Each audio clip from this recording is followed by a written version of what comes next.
It's clobberin' time!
Clobberanimo!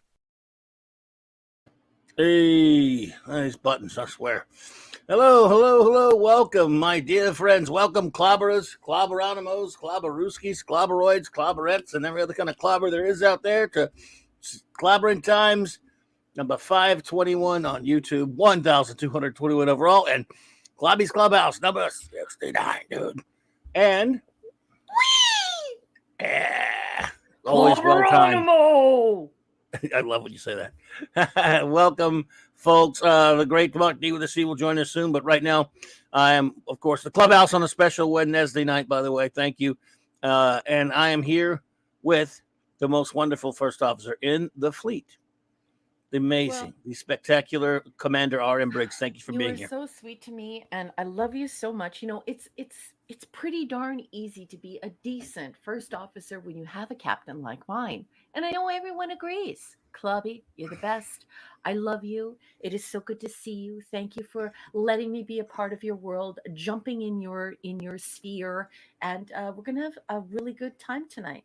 Before we get started, I just want to remind everyone out there that I released Sirens, my new story from my Science Fiction Tales Volume 2, on my Patreon. It is my brand new story, and I just want to thank my Patreon subs.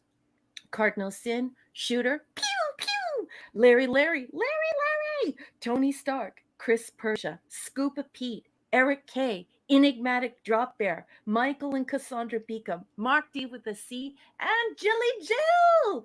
Thank you so much for supporting my work. I also want to say thank you to all of the 735ers who went to Amazon and Kindle and Goodreads and started leaving reviews. I'm up to 10 reviews for the book. I love you all so much. Thank you. Excellent. Thank you all for that. We really appreciate that. Before we do our shout outs, a couple of quick show notes for you. You may be wondering, those who are regulars to the Clubhouse, why we're doing it on a Wednesday night tonight. It's usually Wildcard Wednesday night, and then we do the Clubhouse traditionally on Thursdays. But tomorrow there will be no show because the great Mark D with a C and myself, the chief engineer, we have been invited on the esteemed Comics Divisions channel tomorrow night, and we're pleased to be guests on there with him, where we will be reviewing the new Marvel film. The Wasp makes fun of Ant-Man for 2 hours. That the title, of course, is That oh my God, someone's under attack.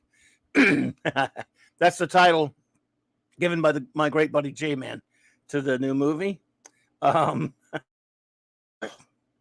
see here. Number one's okay. She was just attacked for a minute. She'll be good. But this is where we're at. Okay, so yeah, so that we won't have. It'll be a rare non-show night tomorrow night here on our channel. But Mark D and I will be over there at Comics Division's channel to review that with that august body. And then Friday night, 7 p.m. Central Time. No, let me see if I'm the time zones. 7 Eastern, 6 Central. You idiot, meaning me. On my great buddy Dad Man Walking's channel. We will finish up our football time this year by doing a review of the Super Bowl. We'll be talking about that game, the big game that happened this past Sunday. And then, of course, at 8:30 Central Standard Time, on my good buddy 32 Flavors of Nicolizer's channel, the Friday Night Comic Shop gang will gather, and we will there's having just an open comics talk that night, I think. And then, of course, the big one, Saturday night Star Trek.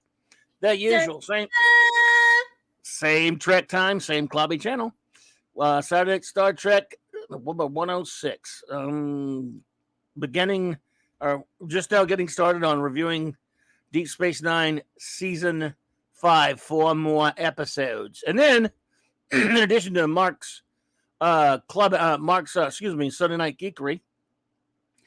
Monday night Mark C Comics Talk here on Clobberin Times. As you all know, it's Superman month.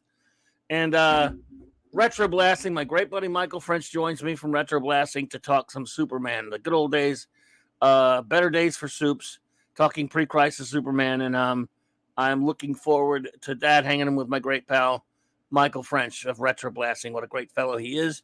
And now, before we shout out our friends in the chat, we always like to shout out our great wrenches, our great mods, whether they're here or not, because I can't see the chat yet, so I don't know who's here yet or not yet. The great Eric K, the bronze wrencher. Dun, dun, dun, dun. Love you. He is the man. Thank you, buddy. The great Chris Persia, Vindicator Wrench of the North. Love you, and amazing show poster tonight. I love you. Thank you. Thank you, sir. D. Bud Martin, the Wrench of Iron. D-Bud. Always great. Thank you, buddy. I don't know if he's here tonight, but the great Lord Thoth, the god of wrenches, and of course, the shout out to the wonderful Lady Thoth. Avon lives, and long live the Legion, brother. Lord and Lady. The Wrench Without Fear. My partner in crime on Earth B. Good to see you there, buddy. Had a great time hanging out with you this Monday on Earth B. It was a lot of fun, bud. And J-Man. I hope you're doing well. The great J-Man. J-Man. Sorry. Master of the Claboni. The great Hungry Boy, also official artist of Clobberin Times and the cover of the wonderful book Science Fiction Tales by R.M. Briggs. I've been working on my book launch, and I'm doing a feature video for what it's like to work with HB and about his painting and how we became friends and what it's like to work for somebody who's like this retired comic book artist who's worked for Nebula Award winners and Hugo Award winners. So I've had Hungry Boy in my head all week as I organized that video. I feel like I've been visiting with him all week, although I haven't been visiting with anyone because I'm working. So anyway, I love you, HB. HB. The Super Wrench, the great Kal-El, buddy. Good to see you. The real and soup. If you're here. Wielder of Wrench, Mjolnir, Maddie's daddy. Daddy. And the great Phantom Outsider. Fenty, Fenty, Fenty. Fenty, Fenty, Fenty. What she said and sang. All right, and now let me see who else is here. Now I'm turning back over to the chat, of course, and who else? The people we have not shouted out yet. Thank you all for being here tonight. Lemon Pie, hello there, Lemon Pie. Good to see you. Pie. Good to see you, Lemon Pie. Ooh, let's see here. Oh, boss, I have to jump in because Eric just said something, and I always pay attention when the wrenches start doing production stuff. Eric has just called everyone in the chat to please click the box above and pick up the free memberships that are being offered by, I'm not sure who has offered them, who purchased them. It might be Larry, it might be Eric, it could be Chris. I don't know. We have so many amazing people who love us and support us. I don't know who it is, but Eric is saying to pick up those memberships now. So, Eric, Okay. would you please tell me, sweetheart, who bought the memberships? It was probably you, wasn't it? Anyway, sorry, boss. Please continue. Whoever did, please avail yourself of those memberships if you are so inclined. You don't have to, of course, but if you do, well, there it is. It's free. So, Brian Hepburn, what's up, buddy? What? Eric said, no idea. So you know it's Eric. Eric bought a whole bunch of memberships. Go get them. Go get them. Thank you, Eric. Love you. Good to see you, Brian Hepburn. Thank you for being here, my friend. Brian. Stuart Mitchell, Dolly Head Braces. What's up, buddy? Dolly Head Braces. Dolly Head Braces. The aforementioned Dad Man Walking 55. Looking forward to hanging out with you tomorrow night. Friday night, buddy. Dad Man Clan. JT Kirk. What's up, buddy? JT Kirk. Ouch. Sorry. Just kidding. Donnie Pearson. What's up, buddy? And hey, is the chief engineer here? Hey, I just snuck in. Hi, everyone. Get on there.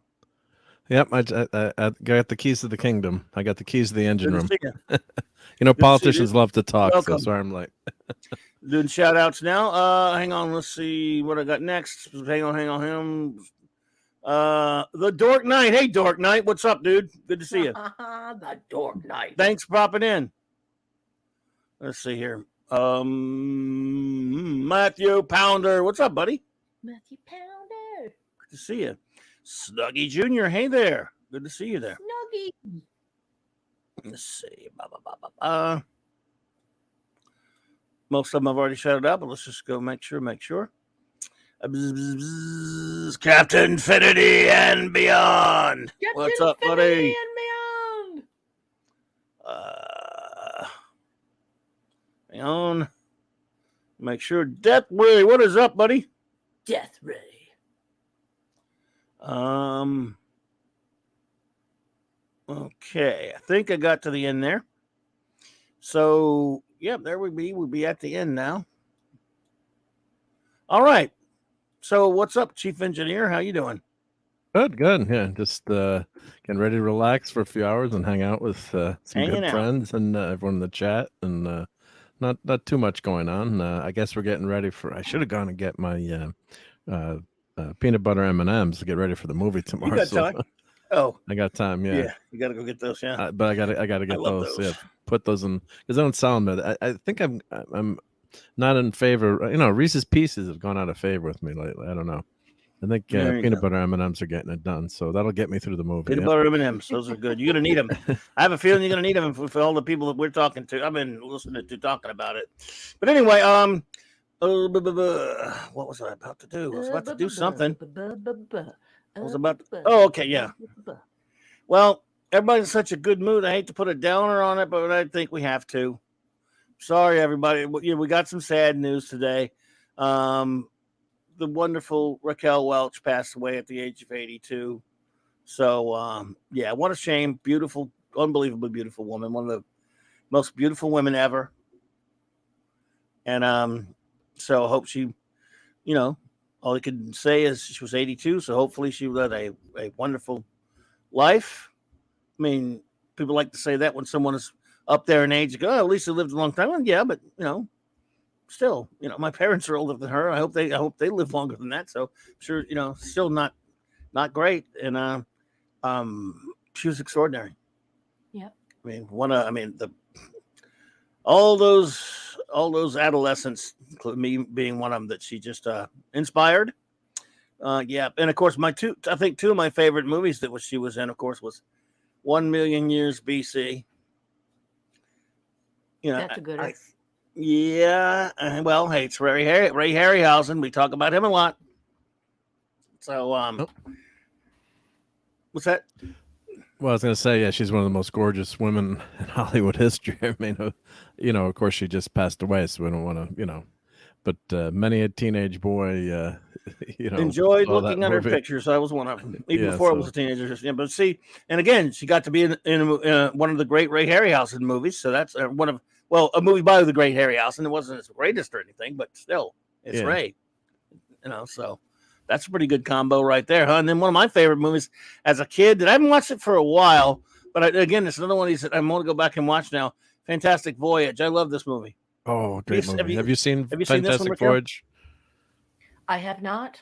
Oh, what? Add it to the list now. Oh my goodness gracious. Inconceivable. Welcome to Canada, man. A lot of science going on in that movie. I think your reaction is a little overreacting. It was a little bit of an overreaction by you, but I'm just saying. Well, Raquel Welch gets me to overreact. So, of course, you overreactor. But yeah, I love this movie. So, well, everybody kind of Fantastic Four reminds me of the Fantastic Four. Everyone throws around the icon. She's an icon. Everyone's an icon these days, but I like that Matthew Poundy called her an icon because she is. And certainly, what they say sex symbol a lot. She was definitely that.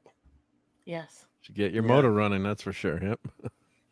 But Fantastic Voyage reminds me of the Fantastic Four in some ways too, I have to say. So, was it an Isaac Asimov story? I think so. Yeah. Pure science fiction. That So rest in peace, beautiful lady. Man, it's just, and you never heard a bad thing about her that I can imagine. She's back here. Oh, she also made a great Western called Hanny Calder. That was with Robert Culp. That's a great one as well. And she was really good in that. And a lot of other things, of course, too. So yeah. She was even on Mork and Mindy, remember? Yeah, I was reading her bio today, and she had quite a few TV shows and different things that genre things through the years. Musketeers too. Yeah, she was Three Musketeers. Yep. That's right. Yeah. So dear love to her. She was quite amazing. So now again, hated to start out with a bummer, but anytime someone like that passes away, we certainly want to pay our due respects. And we have at the clubhouse. Well, plus, like you said, was older and lived a full life, and one of the screen icons, and she is a screen icon, and so it's a lot different thing. It's horrible when anyone passes away, but you get to live a full life, and I'm sure hopefully got to enjoy the fame, which sometimes can be a curse, but it's more to celebrate. It's more to celebrate someone's life, or they talk about like an Irish wake where you celebrate the person's life versus that is correct, sir. Being dark and depressed. So yep. Well, indeed. So Raquel, of course, our own Raquel, tells me that this is where your name comes from, right? Sure is. That's who I was named after. Wow. Only maybe I didn't come out with brown eyes and brown hair. I came out with strawberry blonde hair and very light green eyes. So I'm definitely not Portuguese, but I do have to say that trying to explain to people how I'm Irish and I have a Portuguese name is quite a lot of fun. Mm-hmm. Well, I love that name.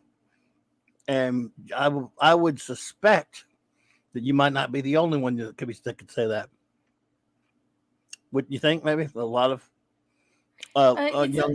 it's apparently like a pretty popular name for Spanish speakers and Portuguese, but I believe it's a Portuguese name, and in Portuguese it's pronounced Raquel.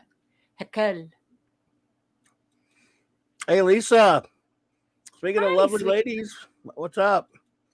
Hey Lisa. Yeah, but I was just mean just in terms of people named after Raquel Welch. I'm sure there are probably a lot of other Raquels that might be as well. There are. Yeah, it's a pretty rare name, I think, for North Americans, but very popular in Portuguese and Spanish families, and certainly I think for all of the little girls who were born in the late 1960s and very early 1970s.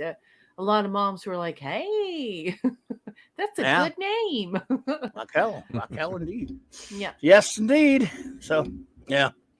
I mean, and again, how can we not tribute her here? We've been talking so many Ray Harryhausen movies of late, and you talk about science fiction movies all the time. She was in two big ones there. So, again, one more time, 1 million years BC. Yeah, we did. If we knew the girls looked that good back then, we would have wanted to be a Ray Harryhausen dinosaur too. That's a terrible poster, though. Is it? That's the one in Shawshank Redemption too. That's an awful one. when It it doesn't even look yeah like so, her face. She's gorgeous, and look at the leg. It looks weird, and the thigh is way too long. I bet you Now that Hungry you Boy's mention it. like, that's crap. Now that you mention it. Look at how long her left thigh is from her pelvis to her knee. Looks weird, and that doesn't even look like her face. Raquel Welch had a beautiful body, so I don't know who that artist is, but they deserve shin kicks. Shin kicks. Hey there, Classic Comics. Say there, CC. CC. Yeah, and again, man, this is just This is just amazing. Great movie. I love it. So, I guess a good enough, a good as way as any to segue into some movies tonight, right? Okay, let's do it. Number I one, warn everyone now that I do have to apologize. Andrew is playing pool, so I have the dogs, and he usually watches the dogs for me while I am podcasting. So I have this all right. beautiful 3-pound green-eyed dog looking up at me. He's in my shirt, and he's staring at me very strangely, wondering who the heck I'm talking to. But if he barks, I may have to mute, and I do apologize if he barks to people in people's ears. Don't worry about it. It's not my fault, everyone. I'm so sorry. Hey, I'm the one that changed the night, so it is no problem. Everyone here loves the doggy, so you're fine. Oh, look, boss, may I please put something on the marquee? Please. Look at this, boss. Leave it to HB. Raquel, that was due to photo retouching techniques. A photo painted over with specialized oil paints. A terrible technique. Yeah, absolutely awful. Yep. There you go. HB Yes, coming through always. Yep. Thank you. I'm going for a Clubhouse secret handshake. Well, shall we get started? Yes. So as I'll just let you take it away. Tell us about this segment. We're the past few months now talking about some science fiction films that you've watched. Yeah, I mean, I've been trying to play some catch up with all of my geek friends. I mean, I have a lot of geek friends that I never had before. Most of my friends are academics, and therefore they're nerds. They don't know all this stuff about films and collecting and toys and conventions and comics and all this stuff. What did you call them? Geeks. No, but what's your friends? They're academics. They're nerds. Nerds! Get those nerds! Nerds! Nerds! What? I'm sorry. Go ahead. That couldn't help So I love that. So I'm a nerd, and I've been trying to catch up to my friends. I think my friends are pretty cool. I love my geek friends. I don't think I'm ever going to get to a point where I can memorize whole movies and memorize whole scripts and television shows and stuff like that. I don't think that'll ever happen. There's too much Homer and Hesiod and Don Quixote and Shakespeare jammed in my head, but I am trying, and I'm having a heck of a good time. I am playing Let's Watch Some Sci-Fi and catch up with the geekiness that is the film obsessed geekery. So I have identified a show called Tales of Tomorrow. And for some strange reason, I am familiar with Tales of Tomorrow. I don't know how I'm familiar with it, but I did grow up in a band, and I did spend a lot of time in hotel rooms and motels traveling in that band with my family. So it could have been in one of those circumstances, because, of course, I grew up in the 1970s in Canada, and where I lived, there were only 3 channels, and there wasn't FM until a considerably later time. So I'm familiar with it, and here we are covering it. It is a wonderful anthology series that gets into short stories that have been turned into teleplays. Now, it has been my understanding through doing a little bit of research from last week's Clubhouse that this was a who's who in science fiction. And I was led to believe that Arthur C. Clarke actually cut his teeth, and this was his first publication. So, led to believe that. It's very difficult to get concrete evidence on Tales of Tomorrow. So, I don't like to say things unless I can fully cite them through academic, reliable, concrete, original source material. So, that said, I am on season 1, episode 2 right now, and I'm watching them for free on Tubi. They are in the public domain now, and I'm really enjoying it. I'm actually enjoying it so much that I watched 2 episodes this week instead of 1, and we're going to talk about that. So the number 2 episode on Tubi, these are the ones that have been released to the public domain, is actually season 1, episode 26, but it's number 2, and it's called Flight Overdue. And so what you're seeing right now on the screen, if you're joining us as though this is a radio show and you're not in the live chat and you're not watching visuals, it is a man seated at a chair, and he is speaking into a CB radio. So this first aired on March 28th, 1952, and there is little to no information about it on the internet. However, IMDb, which is a horrifically bad source for any information on television and film, because it's almost always wrong or contains absolutely false information in almost every entry I've checked. I am going to read the sentence two sentences that they used to describe this episode. It is an internationally acclaimed aviatrix is recruited ostensibly for a flight over the Pacific over her husband's misgivings. Years after she disappears, her angry husband is informed of the true nature of her mission and her ultimate fate. Now, this episode stars Walter Brooke, Lenore Shanewise, and Veronica Lake. Now, listen, folks, what I'm about to tell you is absolute fact. It is not conjecture. It's not something I just cooked up. Science fiction is dying. And how these big bookstores are covering it up is they're mixing science fiction in with science fantasy, and they're not dividing up the numbers. But science fiction is dying. Typically, science fiction people want to watch and not read science fiction. And we no longer read magazines. And this is where some of the greatest books that you have ever read in your life, that you have ever heard of in your life, they come from this mechanism of short stories, of anthologies, of these little brief encounters, these short fiction forms. So it's incredibly important to support them, and it's incredibly important to explore them. They do wonderful things for your brain because they don't focus on characters and serializing the characterizations of people's relationships, getting into their personal problems or their interpersonal conflicts and all this BS. It really forces the author to focus on ideas. And ideas are very important in science fiction because it needs science. You need science in your science fiction. And that's what this episode is about. I'm just going to add this photograph. This is of the picture of the new wife and the husband who has lost his wife. I would like to explain this episode, this short story, as a bit of a science fiction version of Amelia Earhart with a science fiction spin. I don't want to ruin the story for you, and it's really easy to ruin a short story by telling the ending, so I won't spoil it for you.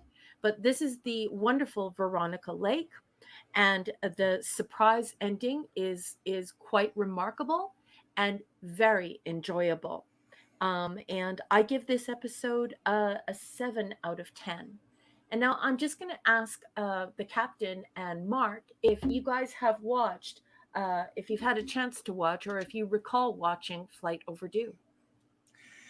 Not yet, I'm afraid. I wish I told you last week I wanted to watch these, and I'd never thought about it till just now. I totally forgot when you showed it just now. Oh no, I wanted to watch those. I'm sorry. Yeah. So sorry I didn't. I wish I had. Well, that's okay, honey. I still time to catch up though. If I'm able to remember. Yeah. Well, maybe both are next time agonizers. Yes, Agonizers for your both of us. agonizer, please. Yeah, that's a fair cop. Your agonizer, please.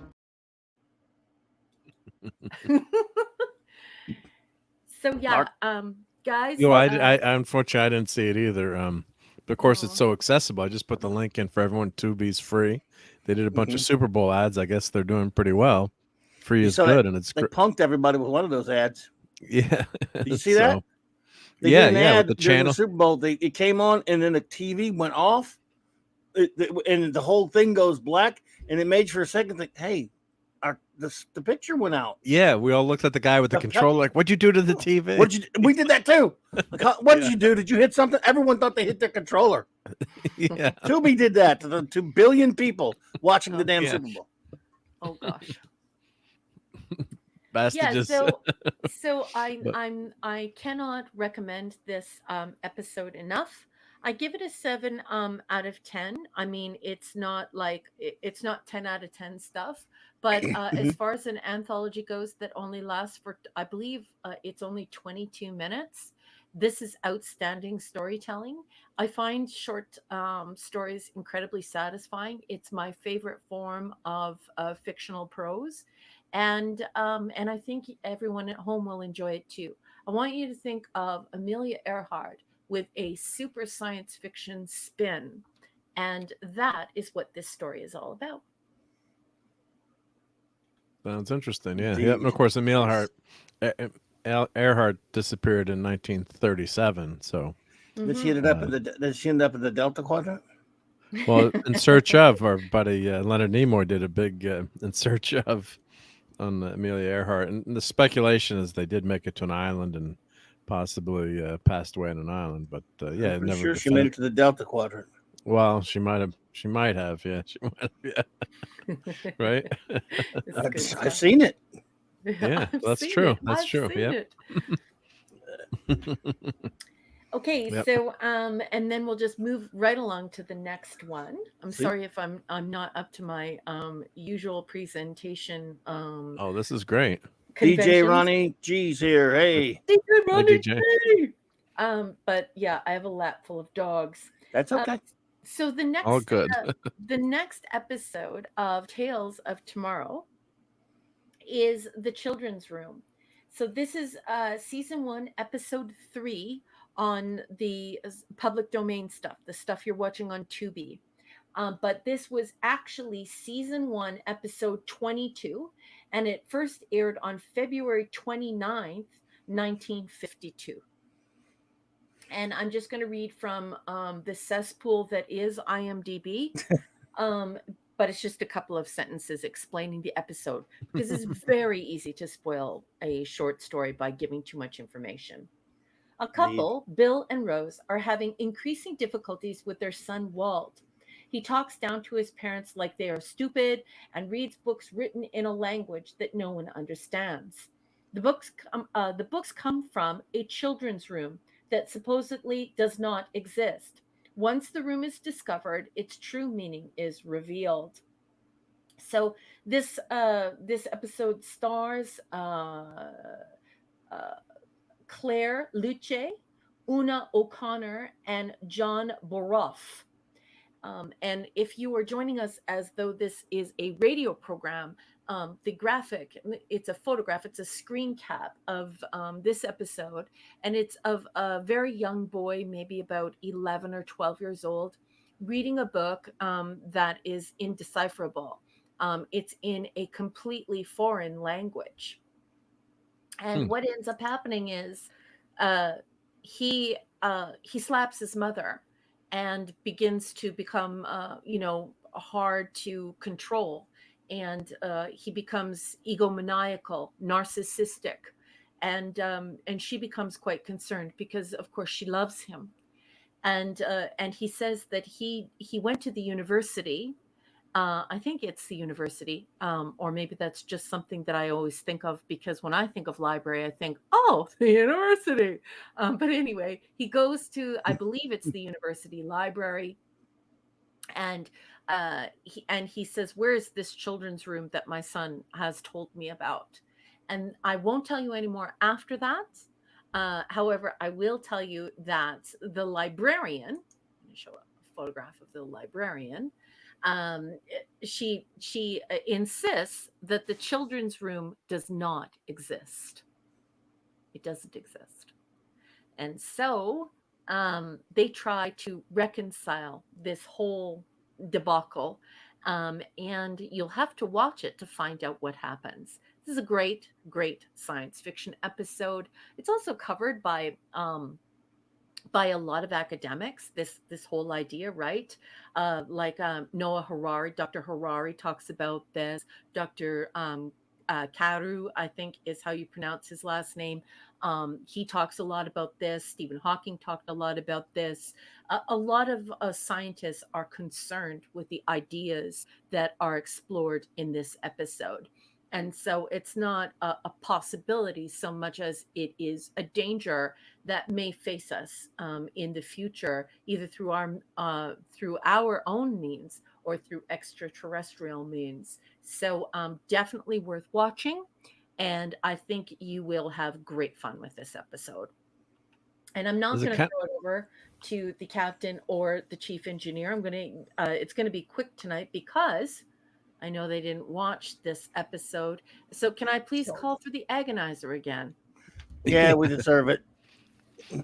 But does it kind of remind you of Poltergeist in some ways in terms of No. the hidden? No, it's not a polter. It's more of a. Yeah, I can't give away anything because no, don't tell. But yeah, have you read my book I think yet? about Your agonizer, Mark? please. Sorry, go ahead. which Have you read my book yet? I've only read one of the stories that triple agonizer me. Yeah, you deserve some more agonizing. Your agonizer, please.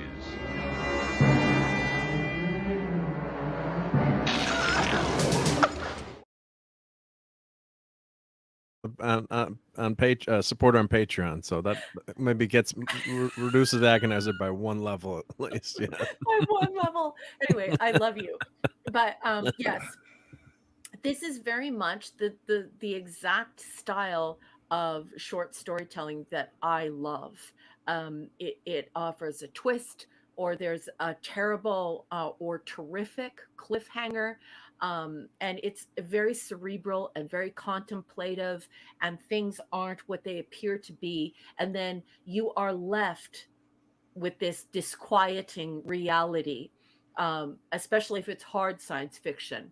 And so that's what Tales of Tomorrow does. It showcases this kind of storytelling. I'm not sure who wrote this one. I would need to check. Just let me check. The last week it was Arthur C. Clarke, but this week Flight Overdue was written by David Davidson and Jim Lister. And then this one was written by Mel Goldberg and Raymond F. Jones. Okay. So there's a lot of, it seems like an intelligent mystery, and there's a good payoff, I guess. And yes, you really like. Yeah. So it's not a a lost kind of ridiculous no mystery that doesn't follow through in the end. Yep. And the name of the book isn't To Serve Man, correct? Or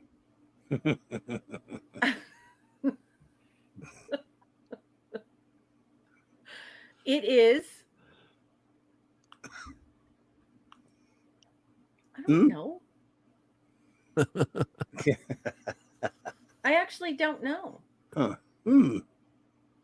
that was a geek / nerd joke. I figured I couldn't resist that one, but Yeah. Oh, okay. Well, it totally went over my head. I thought this was a book.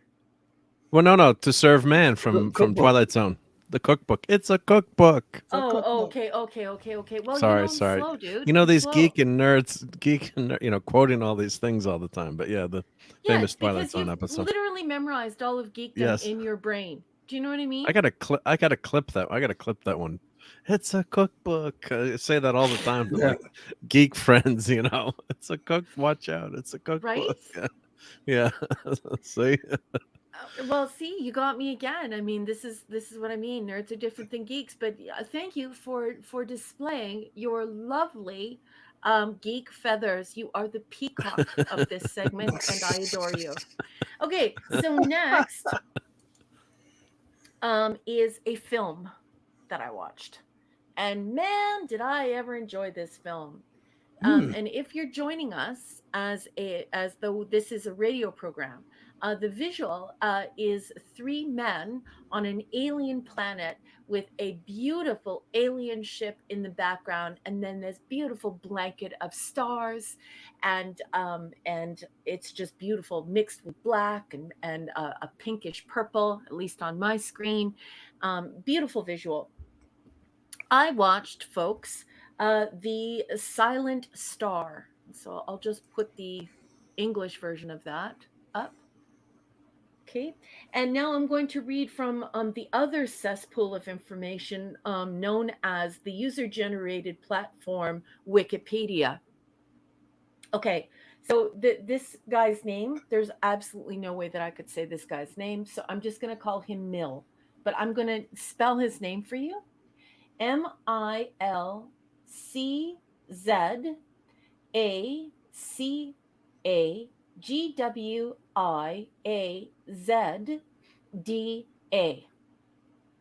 Okay.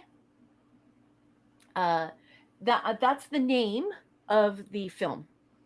Hey, John. The literal translation is The Silent Star. It is a 1960 East German Polish color science fiction film based on the 1951 science fiction novel The Astronauts by Polish science fiction writer Stanislaw Lem. It was directed by Kurt Maitzig and stars Gunther, Simon, Julius, not going to do that last name, and Yoko Tani. The film was first released by Progress Films in East Germany, running 93 minutes. Variously dubbed and cut versions were also released in English under other titles: First Spaceship on Venus, Planet of the Dead, and Spaceship Venus Does Not Reply. After finding an ancient, long-buried flight recorder that originally came from a spaceship, apparently from Venus, a human spaceship is dispatched to the Morning Star. The crew discovers a long-dead Venusian civilization that has constructed a device intended to destroy all life on Earth prior to invasion. Before they could execute their plan, they perished in a global nuclear war. So, here's my review of this. I'm going to put up some photographs because, oh my gosh, I made a few little notes about this film because it's super important to make these little notes about this film. This is not a perfect film. It is remarkably multicultural, with a truly international and multiracial cast of characters and crew.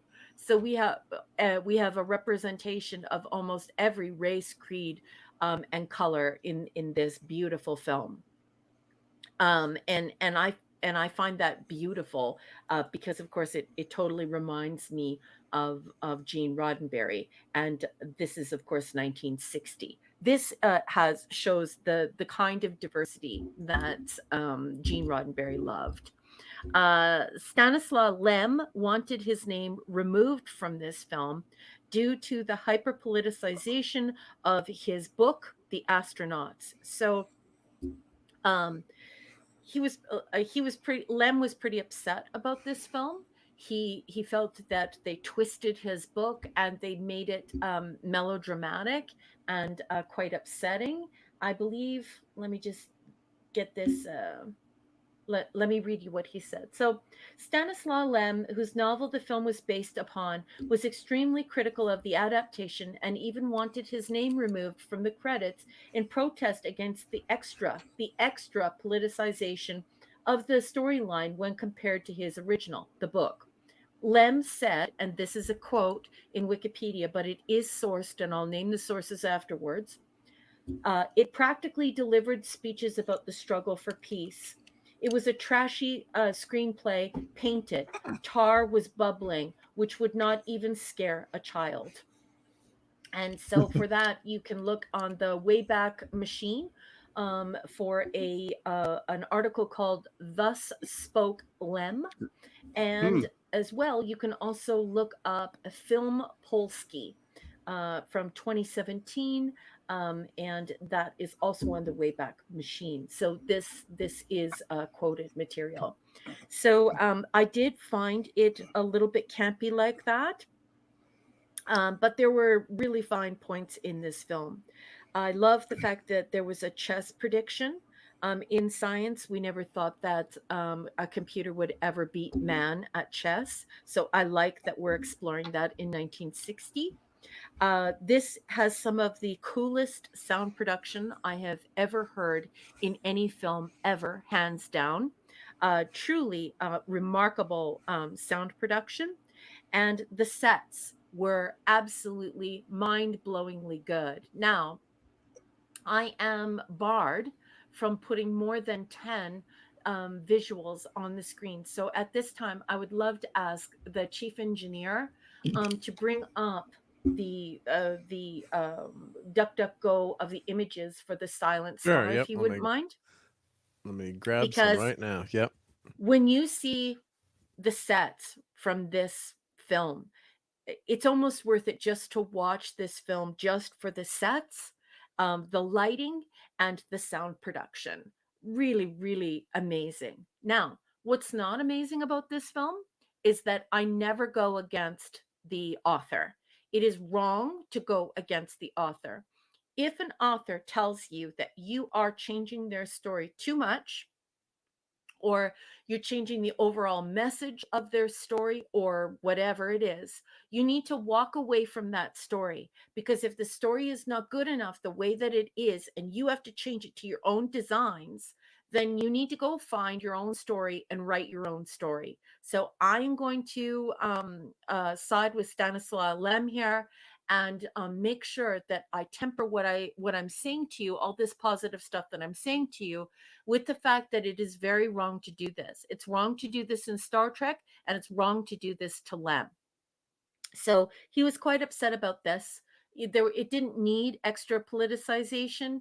The message was already there. It was delivered in a way where the viewer or the reader got to decide. So I feel bad for him. I feel bad that they did this with his story. That's not something you should do. And then there's this other thing, and there's only one way for me to describe it. And you all know I grew up in a band, classically trained. I was in big band. I found this movie to be very staccato. And so that's the only term that I can use. I know it's a musical term, but staccato means like very crisp changes. And that's the best way to describe this. Staccato, very crisp changes from scene to scene. And sometimes it feels disconnected, almost to a point where it's comedic, where you're sort of like, okay, so that was a huge shift in the story. And so that also lowers the quality. So I am going to go ahead and say that I cannot give the Silent Star a rating, because I will never betray a fellow author. If a fellow author wants to write something and you make it political, or you hyper politicize something, and you do it against that author's wishes, or you know that that author has passed away and you do it anyway, it's always wrong. So I'm not going to say that it's awesome to watch this film. And there are also the elements of scene changes, to a point where if you're a nerd and you're not a geek and you're hanging out here tonight, imagine reading like a manuscript, like a very intense manuscript from humanities, and it had no conjunctive adverbs. That's what this feels like. This very staccato feeling. So crisp are the changes, and so crisp are the scene separations, that there is this element of disconnection. There's a natural familiarity in the thesis of it, but there's just this disconnection. So I can only explain it through music or through academia. Imagine a manuscript with no conjunctive adverbs, and imagine a staccato piece with these very crisp changes that are sometimes welcomed, and at other times they make you sit up in your seat and they startle you. So because of that, I can't give it a good rating. But if you want to watch this film, you are going to be absolutely effing blown away by the quality of the sound. The sound production is amazing. The cool sets, the idea of mechanical life, which is something that many uh, learned, outstanding, some of our most brilliant scientists who study science and science only are intrigued by. So we have these cool sets, we have mechanical life, we have incredible sound production, we have amazing lighting, we have a lot of predictive science fiction stuff happening there. But then we spoil the whole thing by going and making it too political against the wishes of the author. And of course, that staccato lack of conjunctive adverb in the essay. And that is all I have to say about The Silent Star. Well, guys, have you seen this? Have you watched it? I have not seen it. More organizer. Yes. What about you, Mike? Never seen it. I've never seen this, so I can't say much, although I really do admire your stance on it. Looking out for the writer, standing up for the writer, that means a lot to me, and I definitely appreciate you doing that. I love you. You're the best, and that's the way it should be. Oh, wait a minute. A couple of hellos there. John Shaggy Rupus, welcome. Hello. Hey, Shaggy. Larry's here. Larry shouted you out earlier. I love you. Yeah, Dave. Dave also. Hey, Dave. Yeah. And Hunger Boy said that Roger Corman really brutalized this movie. Well, he does. Yeah. He's been known to do that, hasn't he?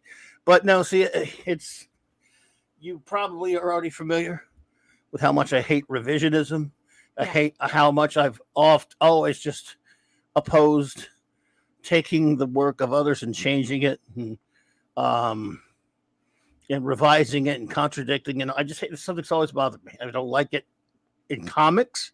And I don't like Abigail. Good to see you. Hey there. It's been done in comics all the time. I don't like it in comics, movies, anything. So I really now this isn't. Now this is an East German movie, so made under the Iron Curtain. So did they have to maybe make these changes? I'm just speculating to get this movie made to add this political stuff. Because they're not a free country there. It's the extreme. It's an extreme liberal bent. This movie here. Yeah, it's extreme, but it's like Lem said, it's almost to a comical level. Like Lem, I'm just beginning to familiarize myself with Stanislaw Lem, and there are obvious reasons why. I watched Savage Planet, Savage Planet, also known as Fantastic Planet. And so now I'm starting to buy his books, and I'm starting to get involved with his books. But it is my understanding that he doesn't like this sort of blatant politicization. He's one of those people who is also in favor of this idea of the same stuff that Gene Roddenberry believed in. This Socratic dialectic, where you present the ideas and then you question truth, and then you establish what you believe by questioning the evidence and bringing all of the evidence forward and creating a discussion in the mind of the reader. And so this is my understanding of Stanislaw Lem. Like I said, I'm new to Stanislaw Lem, so I'm by no means am I an expert on him. I'm just beginning to familiarize myself with him because of what Americans call Fantastic Planet. But I do think that it's wrong that Lem said, "You're making my film too political," and they didn't stop that, because it doesn't matter why you're doing it. If you cannot fully represent the artist and what the artist has done, you would like to change the message of the artist, then you don't deserve to use that artist's work. But apparently, from what I read, Lem was very upset because it was almost like a childlike presentation of a call for peace. So it wasn't something that would intellectually engage or cerebrally engage with the issues. in a way that would compel change, that would create this cultural transformation through this very rigorous discourse. It was, I don't want to use the word pandering, but it seems as though that pandering is the only word to use because he was so horrified by it. The tone of his reception is that it would be tantamount to being, ham-handed with this very, very serious issue that he obviously wanted to engage with, but in a far more cerebral and challenging way. So, yeah, that's my understanding of it. Does that answer the question? Yeah. I just I have to obviously watch the movie. Of course, he's famous for writing Solaris too. The famous, not the George Clooney one, but the other movie.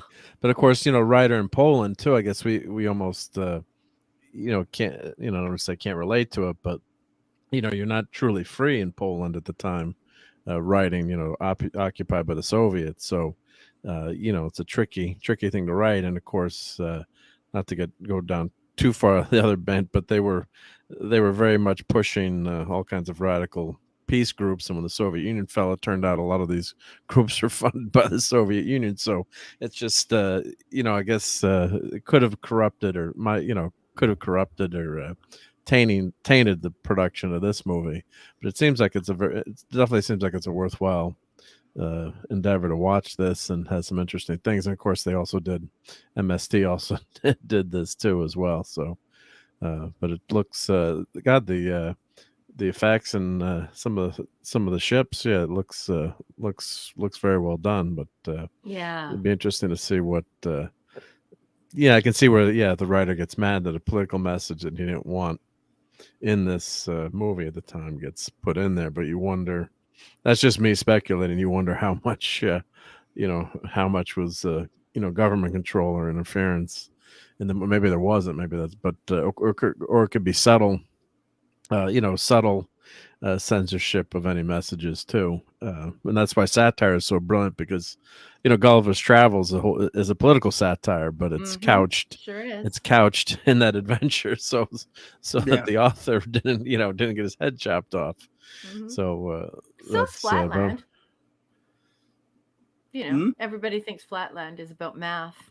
Okay. But it's not about math. Of course, it's about mocking class and class prejudice and class bias. So yeah, we get a lot of that. But I still caution everyone, if you watch this, don't be like, "Oh, this is an awesome film," because in politics, partisanship in politics and politicizing somebody's work is a very serious charge. And he had issues with this film. He also had issues with the fact that they made it more like American style horror movie things. Like, he didn't like the tar scene. I also didn't like the tar scene. I found that the tar was not believable. Tar? What was it? Tar? Yeah, there's a tar scene where they're chased by tar, and it sort of becomes like the Blob. Oh, okay. And it's bubbling and stuff like that, and he didn't like that. So it's more than one issue. But anyway, I just I strongly caution folks to watch this and enjoy the production. Watch this to enjoy the cool sets, the very pre conceptualizations of mechanical life elsewhere in the galaxy, also elsewhere in the universe, and the chess predictions and just the lighting, and just there, it's a delicious thing to watch. But it does have some glaring flaws. It has some scenes that should not be there, and it does have that staccato delivery where you almost feel like, wow, did I blank out? What is it that the cool kids say? Was there a glitch in the Matrix?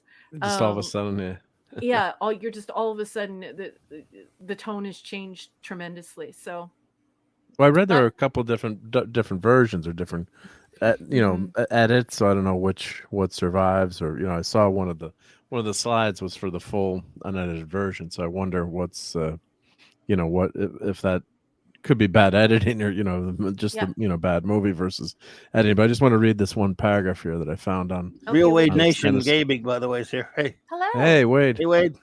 On Lem. So it says, during the era of Stalinism in Poland, which had become in the late 40s, all published works had to be directly approved by the communist state. Thus, The Astronauts, which is one of his books, was not the first novel finished, just the first that made it past state censors. So they, not me years later till, his first book was published, and getting it through the censors was one of the reasons he decided to focus on less censored genre of science fiction. Nevertheless, most of Lem's works published in the 50s also contain, forced upon him by the censors and editors, various elements of socialist realism, as well as, quote, the glorious future of communism. Lem later criticized some of his early pieces as compromised by ideological pressure. So I just thought I'd, throw that out there in terms of, how art and work, can be corrupted or changed, and well, yeah, and I mean, you do make a good point, but if you visit what is this source, if you visit this source, apparently Saboda, somebody wrote a manuscript in 2001, and it appears to be an academic manuscript. Apparently Lem's ultimate qualms with the film was that the ideological correct content was shifted from the novel to mention that the Venetians, or the Venusians, the people from Venus, in other words, that they had destroyed their civilization through capitalism. And so yeah, it's meh. What do you do? Keely Chow, Roll Tide, and look who's here, the Thing. Hey, CLOBBERIN time. What's up, my Hey, friend? the Good to Thing. see you both, my friends. So I can say that I believe I just bought a huge batch of books for my reading for this year, and I do believe that I do have the academically approved translation for Astronauts. So I'll let you know. Cool. But they're not easy to get. You know what I mean? I believe it was Hungry Boy who first told me that Fantastic Planet, which is actually Savage Planet, first appeared in Czechoslovakian. I thought it was Polish, but he said it was, I believe he said it was Czechoslovakian, and then it was translated to French and then English. So if you're out looking for these books and you want the real deal, I definitely encourage you to get the academic translations, the academic volumes. These aren't books that you want to get from the bargain bin, and that's quite unfortunate because it means that the books are quite a bit more expensive. I mean, I actually can't afford a copy of Savage Planet. I can't afford it.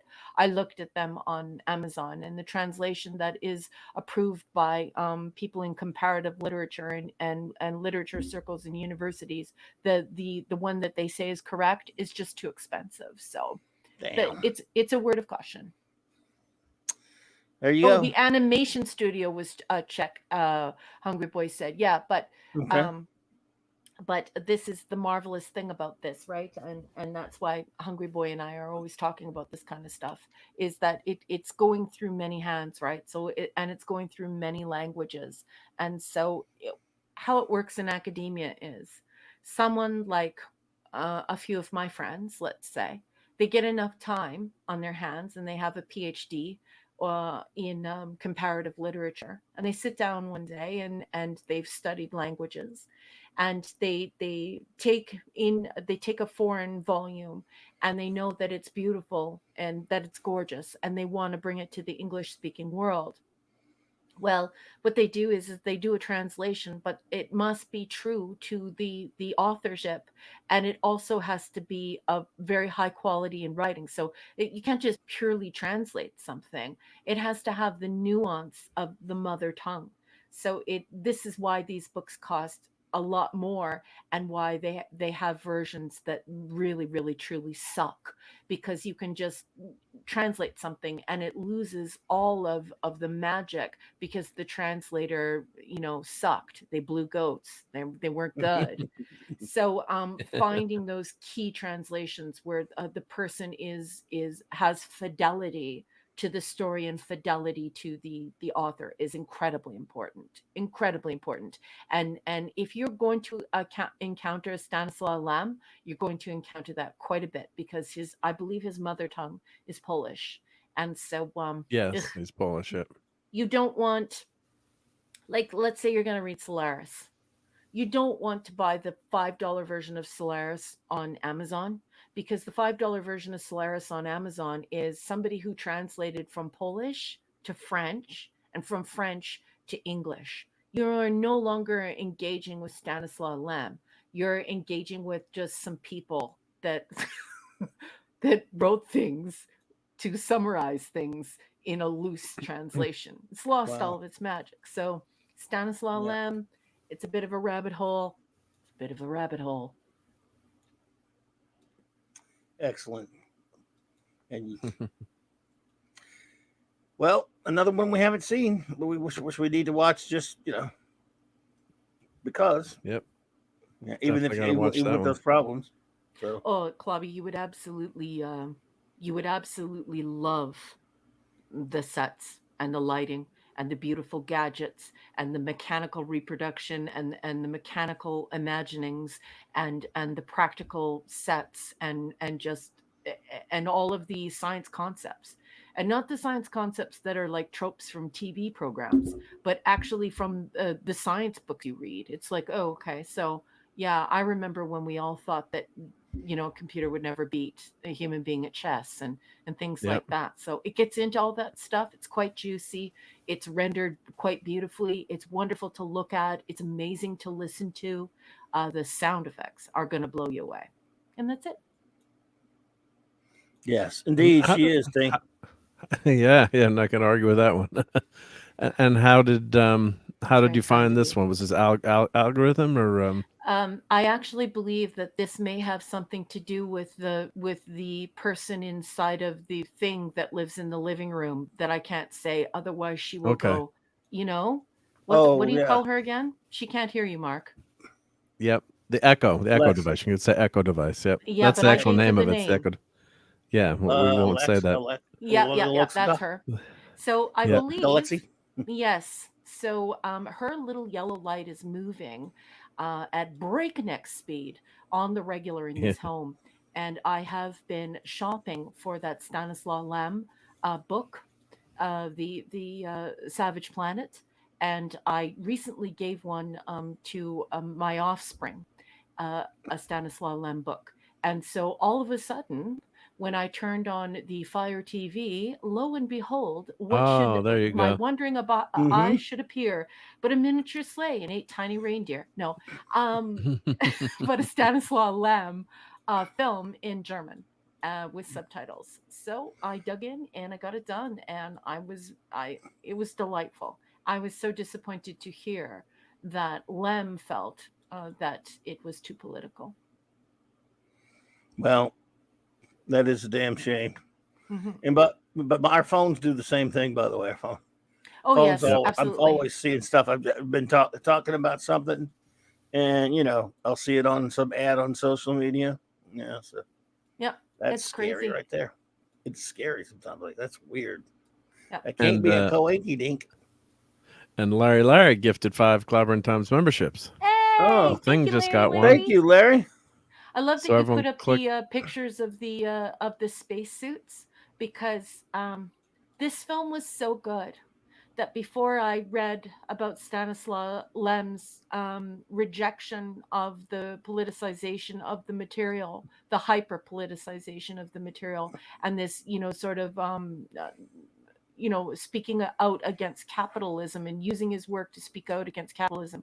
Before I knew that, there is a scene where they put on these suits and they go to this airlock area that is it's like a spinning room, and that's how they do the airlock. I 100% stopped myself at one point and said to myself, my God, I actually was thinking they were really going outside for a second there. I Wow. had that well done. Yep. yeah, I had a bowl of chips in front of me. I wasn't looking at my phone. I was totally involved in the film. I had a half a glass of wine. I was just chatting away with this movie, you know, looking up at the subtitles, stroking the dogs, just totally engrossed in the film. And when they put on those suits and we're about to go outside, I was thinking to myself, my God, have they done everything up? And that's when I realized, oh my goodness, for a second there, I was immersed, and that's an incredibly wonderful feeling to be immersed in science fiction, even if it's ephemeral, even if it's very fleeting, even if it's just a second or a millisecond. You would not believe the power of that, and I'm sure you both have felt that at varying Sure. times in your life during imbibing various material. But for me, Yeah. it really blew me away. I was like, I need to tell Clobby, I need to tell Mark, like, I actually had to give my, you know, the saying, give your head a shake. This isn't real. I actually had to give my head a shake Wow. at the point where they put on the suits, because the suits are so good. Wow. Yeah. Right. What year was this movie again? This was I 1960. forget, sweetheart. Let me go check. No, but it was I think it was 60. it was I think before you said, didn't you? before 60, 2001, right? right? But I think Lem wrote it in Yeah. 51, Mark. Okay. So like that's what I mean about holy mackerel. You want to talk about vision, you want to talk about a visionary, you want to talk about somebody who's like Gene Roddenberry, who was like imagining how we would conquer technology, imagining how we would conquer medicine, we would conquer the stars. Even the interpretive stuff, the linguistic stuff involved in this, you can imagine how many of these new movies that deal with a linguistic translation and the various apparatuses we will need to figure out alien languages. Like it's all there in this film. It's all there. Just it's such a shame that they made it about anti-capitalism when Lem never wanted that. And and the tar bubbling. He thought it was cheesy, That was bad. ham-handed. Didn't like it. Yeah. Shame. Well, from what I've read around him, about him, you know, just nowhere near an expert. He wasn't very pro-capitalist either. So, I mean, I wonder, unless his positions changed over time. But that, what I don't mind is, you know, when they, it sounds like they overly politicized this movie, or it became overtly political. Where it's one thing to present sides and let the, you know, the viewer decide versus, you know, banging you over the head with with messaging. So That's right. you know, of course, without seeing the movie, I can't, you know, you gave a great explanation, but without seeing the movie, I can't, you know, You comment have to on that. watch it. You have to Yeah. watch it. I personally didn't feel that, but I'm also Mm-hmm. not the person who sat down in 1951 and wrote this novel. After I read the novel, I will let you know if there is a very if there is a huge difference in the messaging. For me, I didn't feel that way, but the fact that the Mm-hmm. author felt that way, I have to respect. But I do have to tell you, I did not feel that in this Okay. film. I felt like it was a little bit cheesy when they were talking about peace, but it felt more like they were attacking progress than capitalism. And I Okay. think that may be the difference between the 1951 idea of socialism and the 2023 idea of socialism. Yep. Do you know what I'm saying? In a No, social yeah, that makes studies sense. Yep. sense, right? Yep. No, that But definitely makes sense. Yeah. I loved it. I thought it was a feast for the eyes. And yeah, and I would watch it again. Yep. Yes, CC. It was named Armus. The tar was Armus. Yes, sir. Yeah. The Well, Metamucil in ink. You never want to get into the pit with a Metamucil in ink. there you go. CC. It could get ugly. Yeah, it could get very ugly. Somebody could die and then have a cheesy funeral about it. See, Oh yeah, here they're on this slide. They're saying original films uncut and remastered. I guess there were different. I don't know if these are all Lem movies or I can't read those titles, but in the something that of would the explain the stars. staccato editing and this, this staccato, these crisp transitions. Yes, I wonder what if these are the versions to watch. Yep. Yeah. Could be. So Could be. You guys got to watch this. I think you're going to love it. I don't think you will see that hyper-didacticism or that sort of anti-capitalism message. I certainly didn't. I saw more of this raw sort of cheesy call for peace. That's what I extracted from it. I was more blown away by the fact that a 1951 novel that had been turned into a 1960s film, or a 1960 film, I mean, contained all of this really, really beautiful futurism. And that's, for me, just for me, personally, is the sweet spot for science fiction. The sweet spot for science fiction is allowing people in the present to grapple with the future they face. So that futurism, that foregone conclusion that we're going to reach that, and how we're going to deal with it when we get there, that to me has huge impact in communications and technology, and just in social studies writ large. We have an interesting suggestion here from Deathray. It says you should watch Stalker, inspired by Lem's story Roadside Picnic, a very poetic sci-fi story. I love it. Have you heard of this one or no? No, I have not, but I will get to it. I will get to it. You guys introduced me to Lem. Actually, it was Hungry Boy who introduced me to Lem. And I'm doing a deep dive in him now, and there you go. And that means that I have less time with my geek friends, right? Because that means that I go about on my merry way to Nerdville, and I don't go anywhere near my computer, and I'm reading and reading and reading and reading. And so I'm going to have to do that, because I need to sit down and I need to have a conversation with Lem.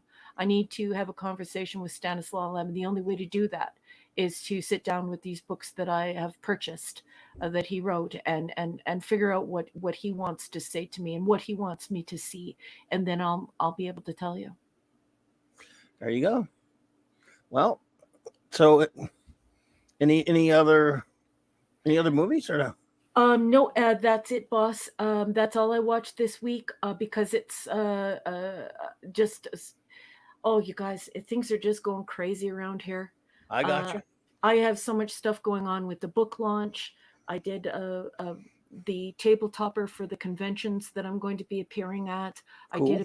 I did all the graphic arts for the signs, and I had to book their printing, and they're being brought in, and I'm trying to arrange things for the book launch. I'm still writing.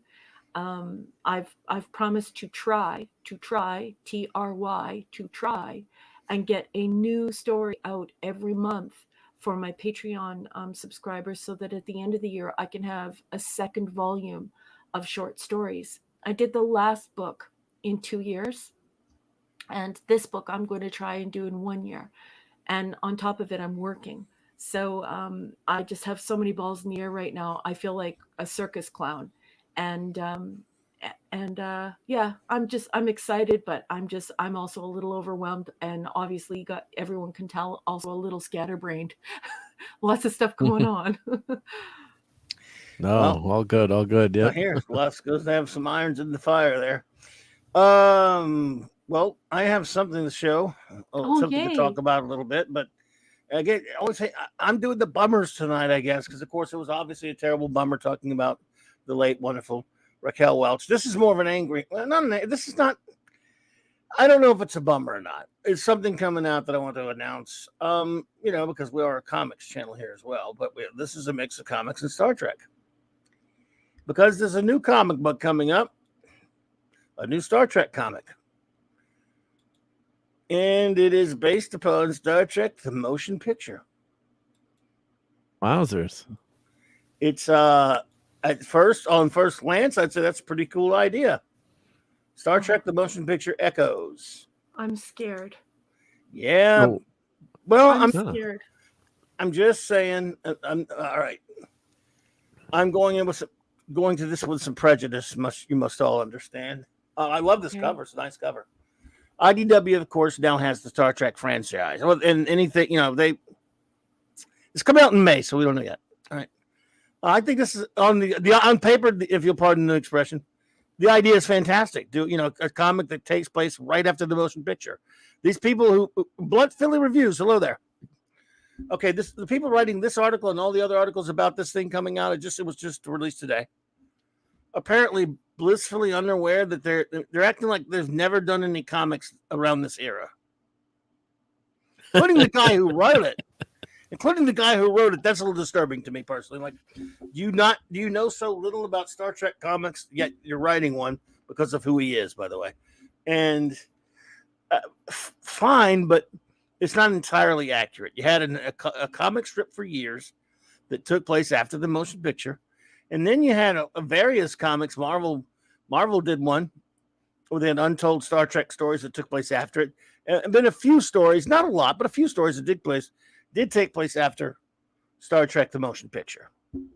Now, to be fair to the guy, he said he'd seen some episodes here and there, but his first memories of Star Trek and what made him fall in love with Star Trek was Star Trek the motion picture. He loves it, so that's great. That's great, right? I'm so scared. I'm scared because it's Mark Guggenheim is why I'm scared. Please tell me about Mark Guggenheim. I want to learn. Well, he co-created this show Arrow, and a lot of people like the show Arrow. It's fine. It's okay. He's all right. He's written some comics. I'm nothing really against him, except he worked on for the CW. So I'll lay out, and this is just basic plot info. I couldn't spoil you if I wanted to because I've not read the comic. Here's what I'm going to read you the basic premise and tell you, and that's if you can. I don't have to tell you more. Once I read that to you, you might see why I'm a little bit concerned because this cover is really nice. I have not seen interior artwork, just these 50,000 variant covers. But if the artwork is similar to that, hey, it's pretty cool. All right. Okay. It's featuring the spectacular artwork of Oleg Chudad. I don't know who he is. So I don't know who that is. So spectacular. Yeah, sure. Admiral James T. Kirk. Didn't he? I mean, I know he's an admiral. Did he reduce to captain for the movie? But, they kept calling him captain. Anyway. All right. And his crew. Okay.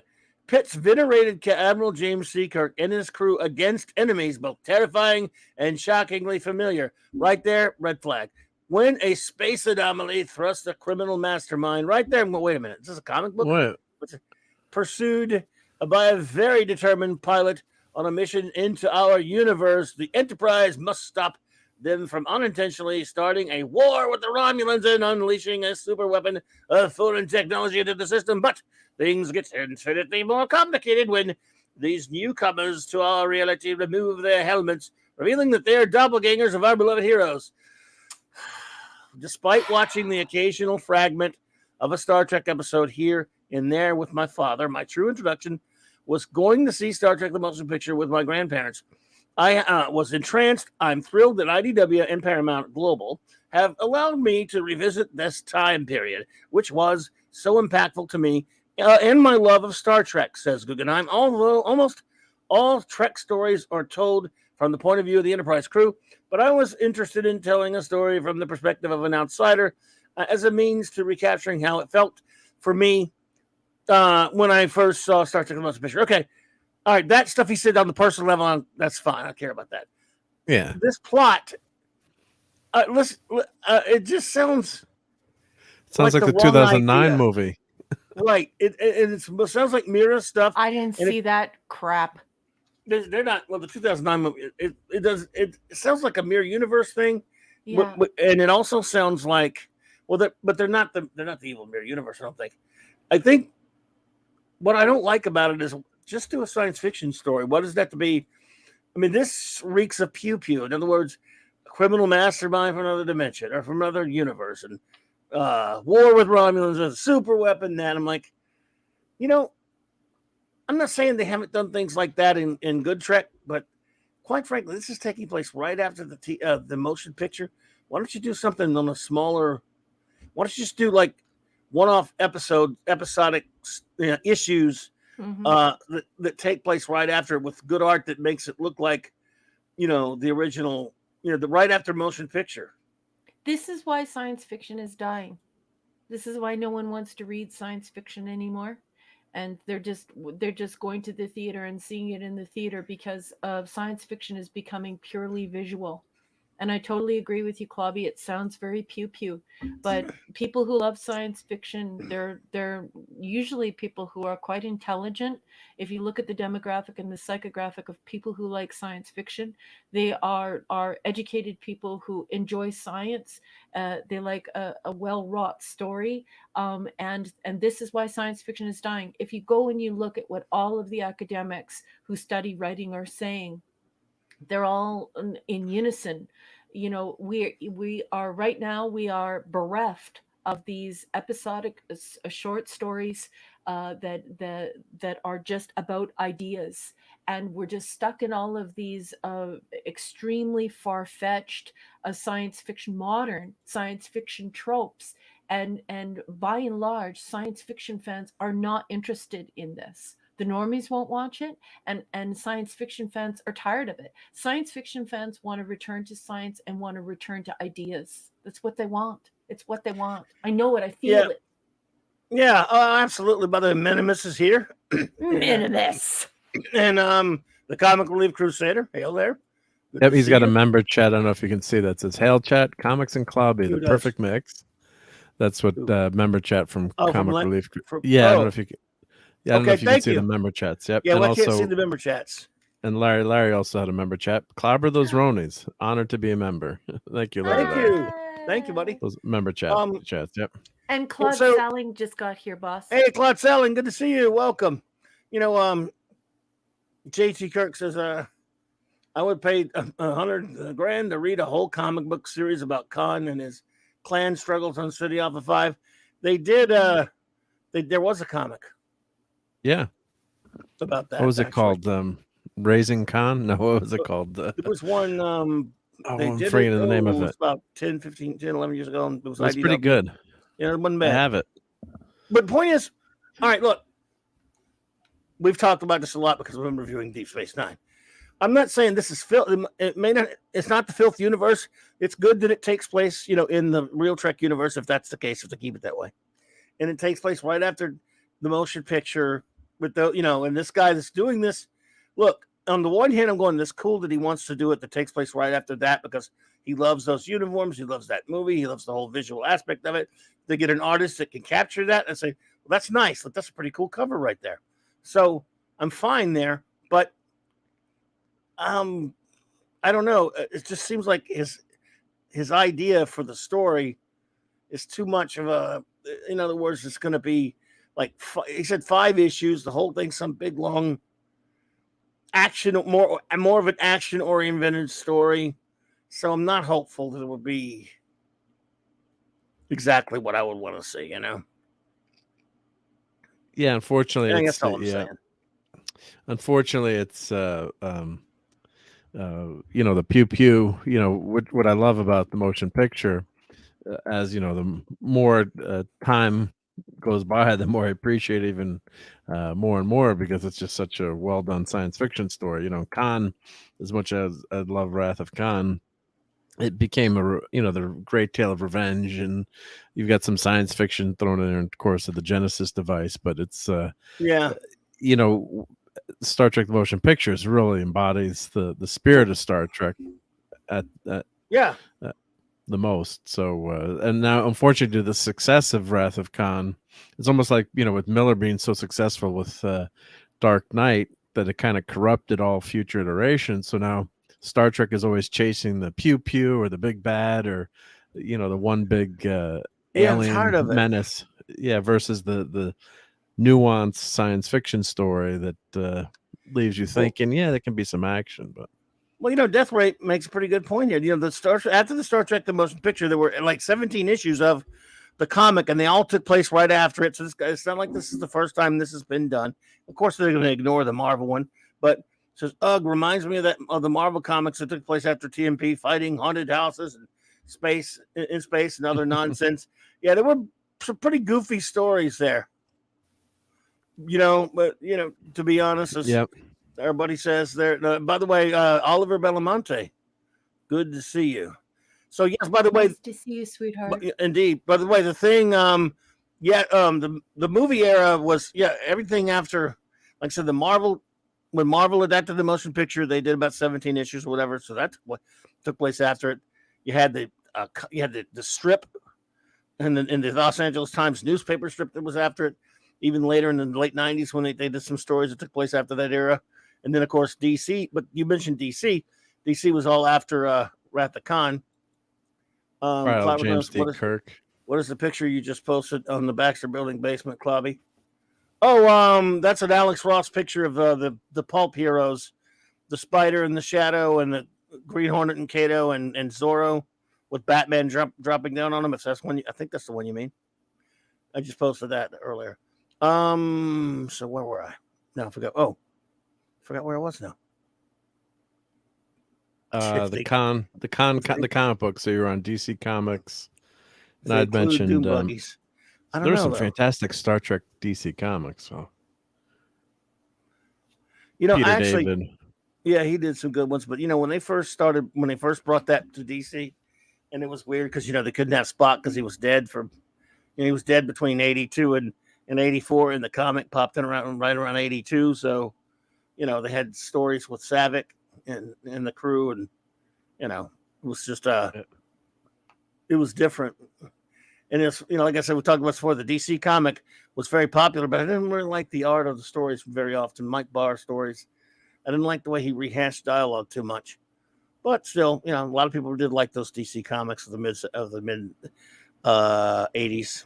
And it sold well, very well. Yeah, all you could get too, right? So it was a Star Trek that and novels. You got that and Star Trek novels and the occasional movie. Yep. So you ate them up. And then we did have some really great stories too, I have to say. So some of them I remember, telling my buddies, like, oh, you gotta, friends who weren't comic book readers, but like Star Trek, oh, you gotta get the Star Trek comic. It's just so good. Just so good right now. It was like you're watching the TV show again when they really get the characters right. And then when they had better artwork, it was really well done. And I found the name of it was Khan Ruling in Hell. I'll just share my screen for 1 second. Khan Ruling in Hell, that's right. By the way, Death Ray, I am totally with you. He said I totally agree. Yeah, it should be stories take place after TMB should be more cerebral. Absolutely. Yeah. There it is. Khan Ruling in Hell. There it is. So we'll only charge you $500 to get to read this. Yeah. So here you go. Yep, and they had alternative covers, of course, but it was pretty good. These? So you get the story there. So that was everything there is to remember about him, but I did buy it. Yeah, it was. Who was that was asking about that?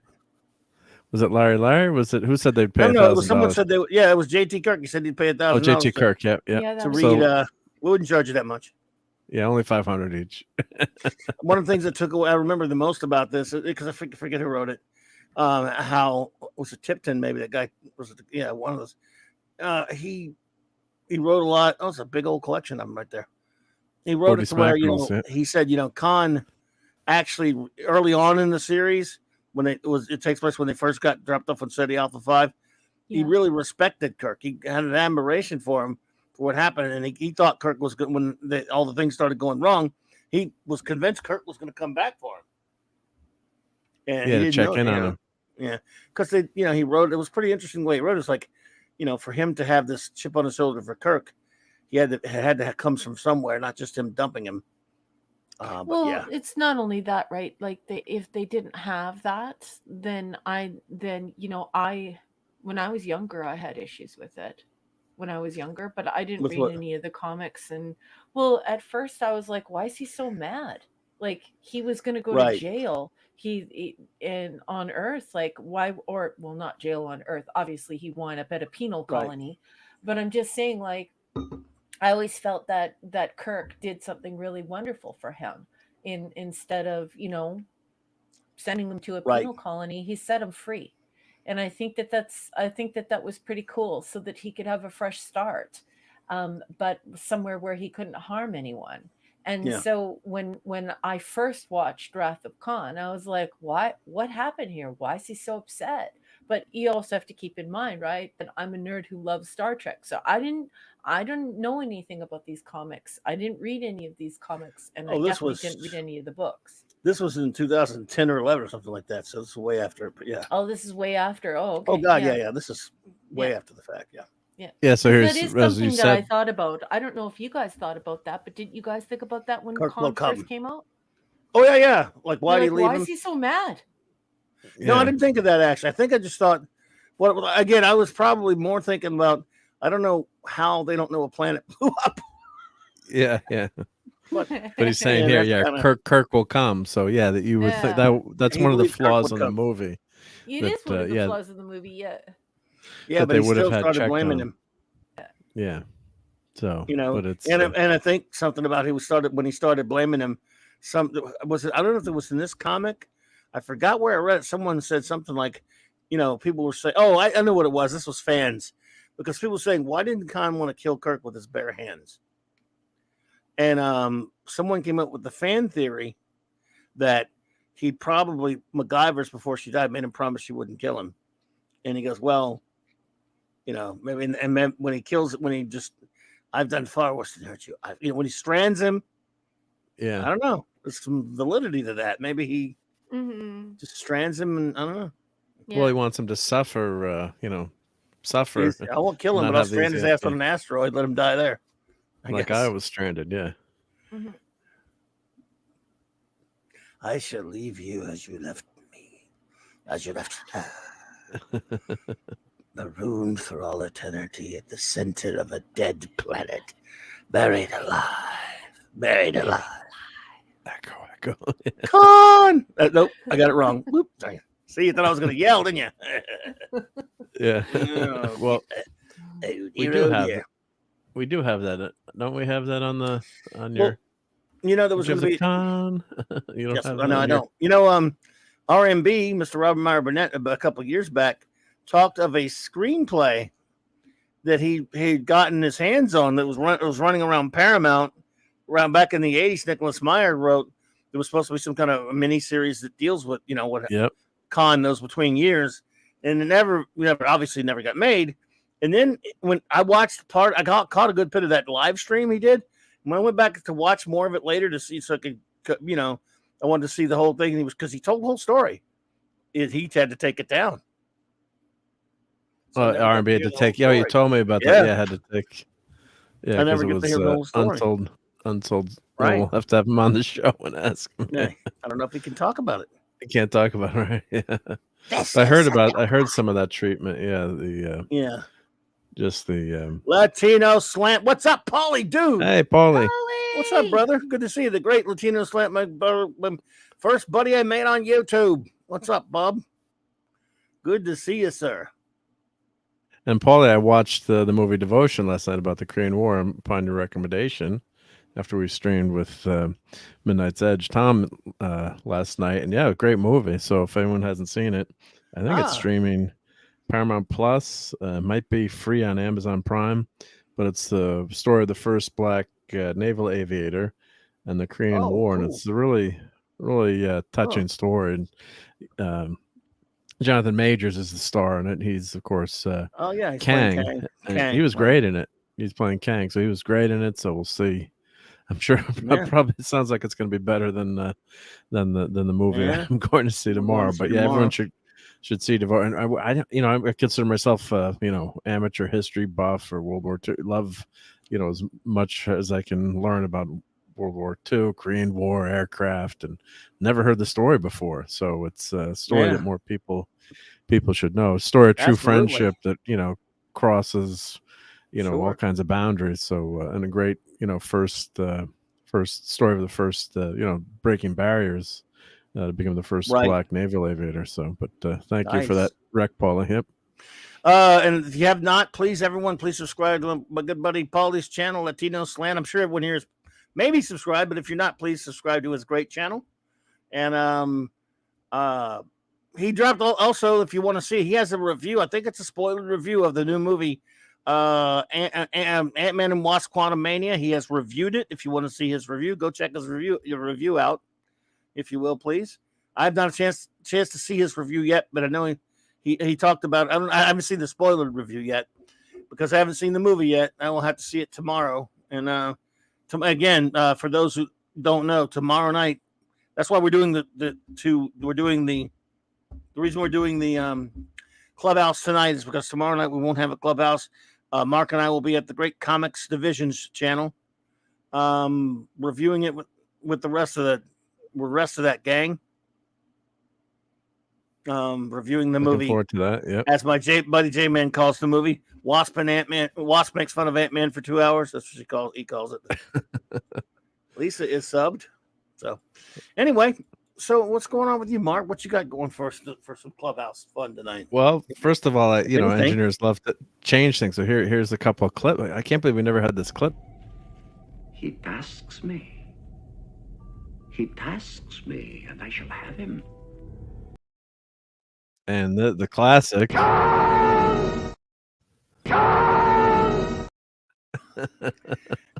And they probably redesigned the whole sick bay, too.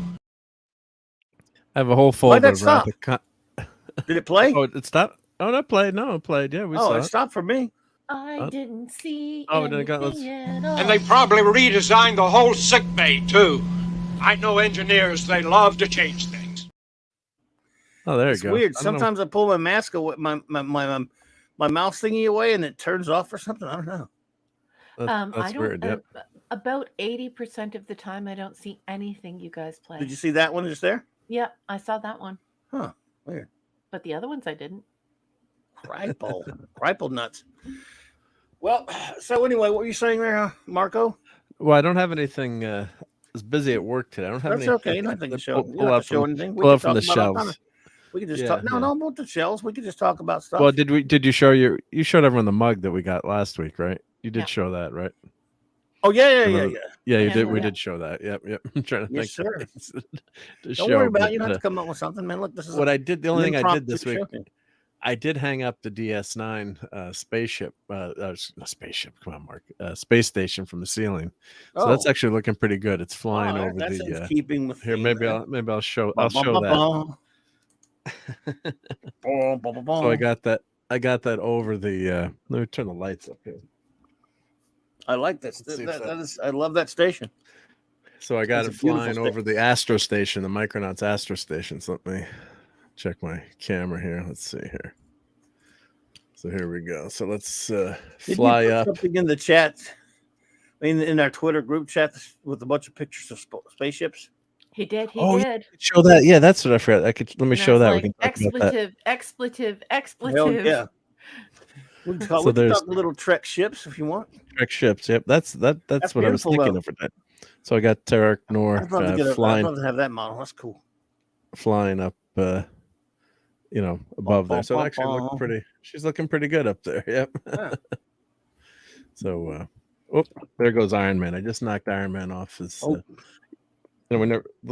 little minifig, so it's safe. Yeah, just the little guy. Iron Man. That's a Lego. That's a little mini mates. That's a little mini mates. Mini mates Iron Man. That's what that would say. Yep.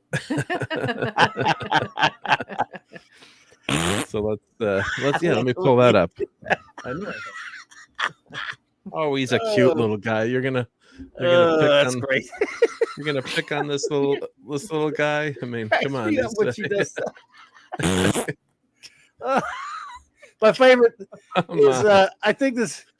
You have no idea how it kills me when you're reading, like you just said, reading some review or something like that on Saturday. Then you end up with that. It's like, what? Come on, D. Bud Martin would love this guy, right? Yeah. Oh, yeah. I have a ton of these little guys. I love your office. See all the little guys here. We love short people too. So look at how cute your office is. You have the best office. Let's see all the little. Behind me in my office, it's all books. You can't too many books. You can't show Deep Space Nine much closer than you did, right? Yeah. No, well, I could switch. I could switch. I've shown it before, but it's flying up in the. I just hung it up on the. I put it up on the. Here, yeah. That's cool. I put it up. It's getting. There you go. Yeah, we can see it better now that you're full screen. But you can just show us those the ships you showed. That ship thing, yeah. That thing's pretty cool. Let me call that up. Yep. If you can make it bigger now, it's like a tiny. Yeah, I can make it bigger. Yeah. Constitution class, right? Yeah. Let's pull that up. Yep. Let me grab it on the Twitters where I posted it. And thank you, Raquel. Same what a bad memory.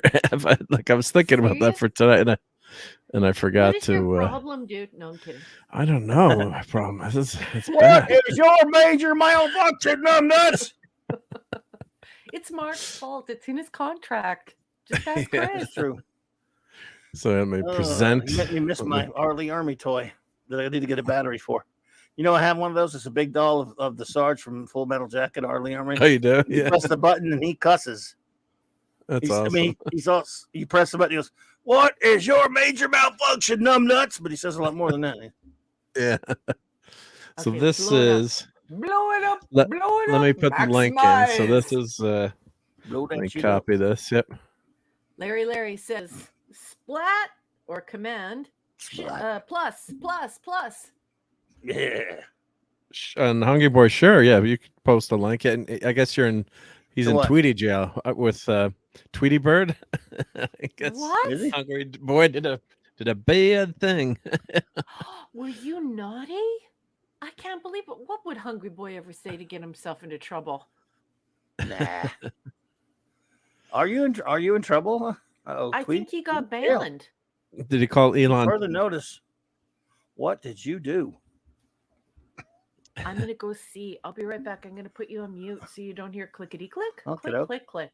So what do we have here anyway? So here, let's give the person credit. So this is 11-foot TOS Enterprise model comparison chart. So this Wow. is posted February 13, 2023 by Mark Farinas. I hope I'm saying his name right. So, hey all, between comics, I was inspired to create a chart showcasing the differences between each updated Enterprise Studio model used for filming the original series. The 11-foot beast of a model was originally meant to be hung by wires and had no internal lighting or electronics. Its modification started as soon as it was received by the studio. For the second pilot, where no man has gone before, lighting was added and a number of surface details were changed. When the series proper started, it was heavily updated with a new paint job, several physical changes, and lit rotating domes on the engine caps. This chart will hopefully document every little change made at those 3 points in the model's 4-year filming history, from 64 to its delivery to its last shots taken place during the second season, 68. Now that's interesting. They're saying the last time they used the model was the second season in 68, and everything after that's Everything was stock recycled. footage, I guess, probably. Stock footage, I guess, if Wow. anyone knows the details of that. But I Wow. wonder what the last episode filmed was, second season. Mhm. A lot of this chart is based on hard work of other researchers like Gary Kerr. A lot of it is also my own observations. If you have a quibble with something, let me know. I have the receipts, and I love to share. Well, that sounds like something Raquel would write. If I'm missing something, also let me know. This is very easy to update. Click the image for full 4K image. Want a Okay. poster Oh, of it? cool. Find it here. So for sale. Wow. Oh, my 3-foot. So let's he's got 3 responses about this. Okay, so let's see what. Let me change tabs here. So I guess he's selling. Selling that as Well, he's calling it as a poster. So nice. here you can go buy this poster. You know, I get, oh wow, large size, 46 I like by it. 26. Look at a look. Pretty big. And Wow. the small version, Huge. $16. And So the you told? medium- Are you serious? You told the guy to cut himself some slack that he got accused of endorsing self-harm. Jesus H. What the hell? That's terrible, dude. That's terrible, Hungry Boy. I mean, that's absolutely So pathetic. absurd. Our Wow. world is absurd. What? That's a I guess the algorithm. that's a figure of speech. I know, no, the algorithm caught the word "cut" and then it went into cut the word "yourself," and it just. It's so stupid. Endorse self. And by the way, I don't even mind saying that here on YouTube because it's not even that algorithm can be that stupid. But just in case I put words between the word "cut" and then later I put a lot of words, and then the self. So just in case, Well, they were pretty if you're stupid. going to get suspended, I want to get suspended for something worthwhile at least. So. Yeah. Okay. Eric, honey, if you're still here, and I think you are, may I please share that? And may I please share that information? If Oh, he was okay. He was sent a screenshot. Yeah. I hear you, CC. You probably not wrong on that one, buddy. You probably not wrong. Don't underestimate the idiocy of YouTube is what you're saying there, I think, CC. Well, this is pretty cool stuff here. I love it. Oh my God, this is my kind of thing. So changes to I the love these original ships. Enterprise model. Yep. So I guess it's That's the text up there is just what I just read. That's right. Yep. Suspended for being kind. That's exactly right.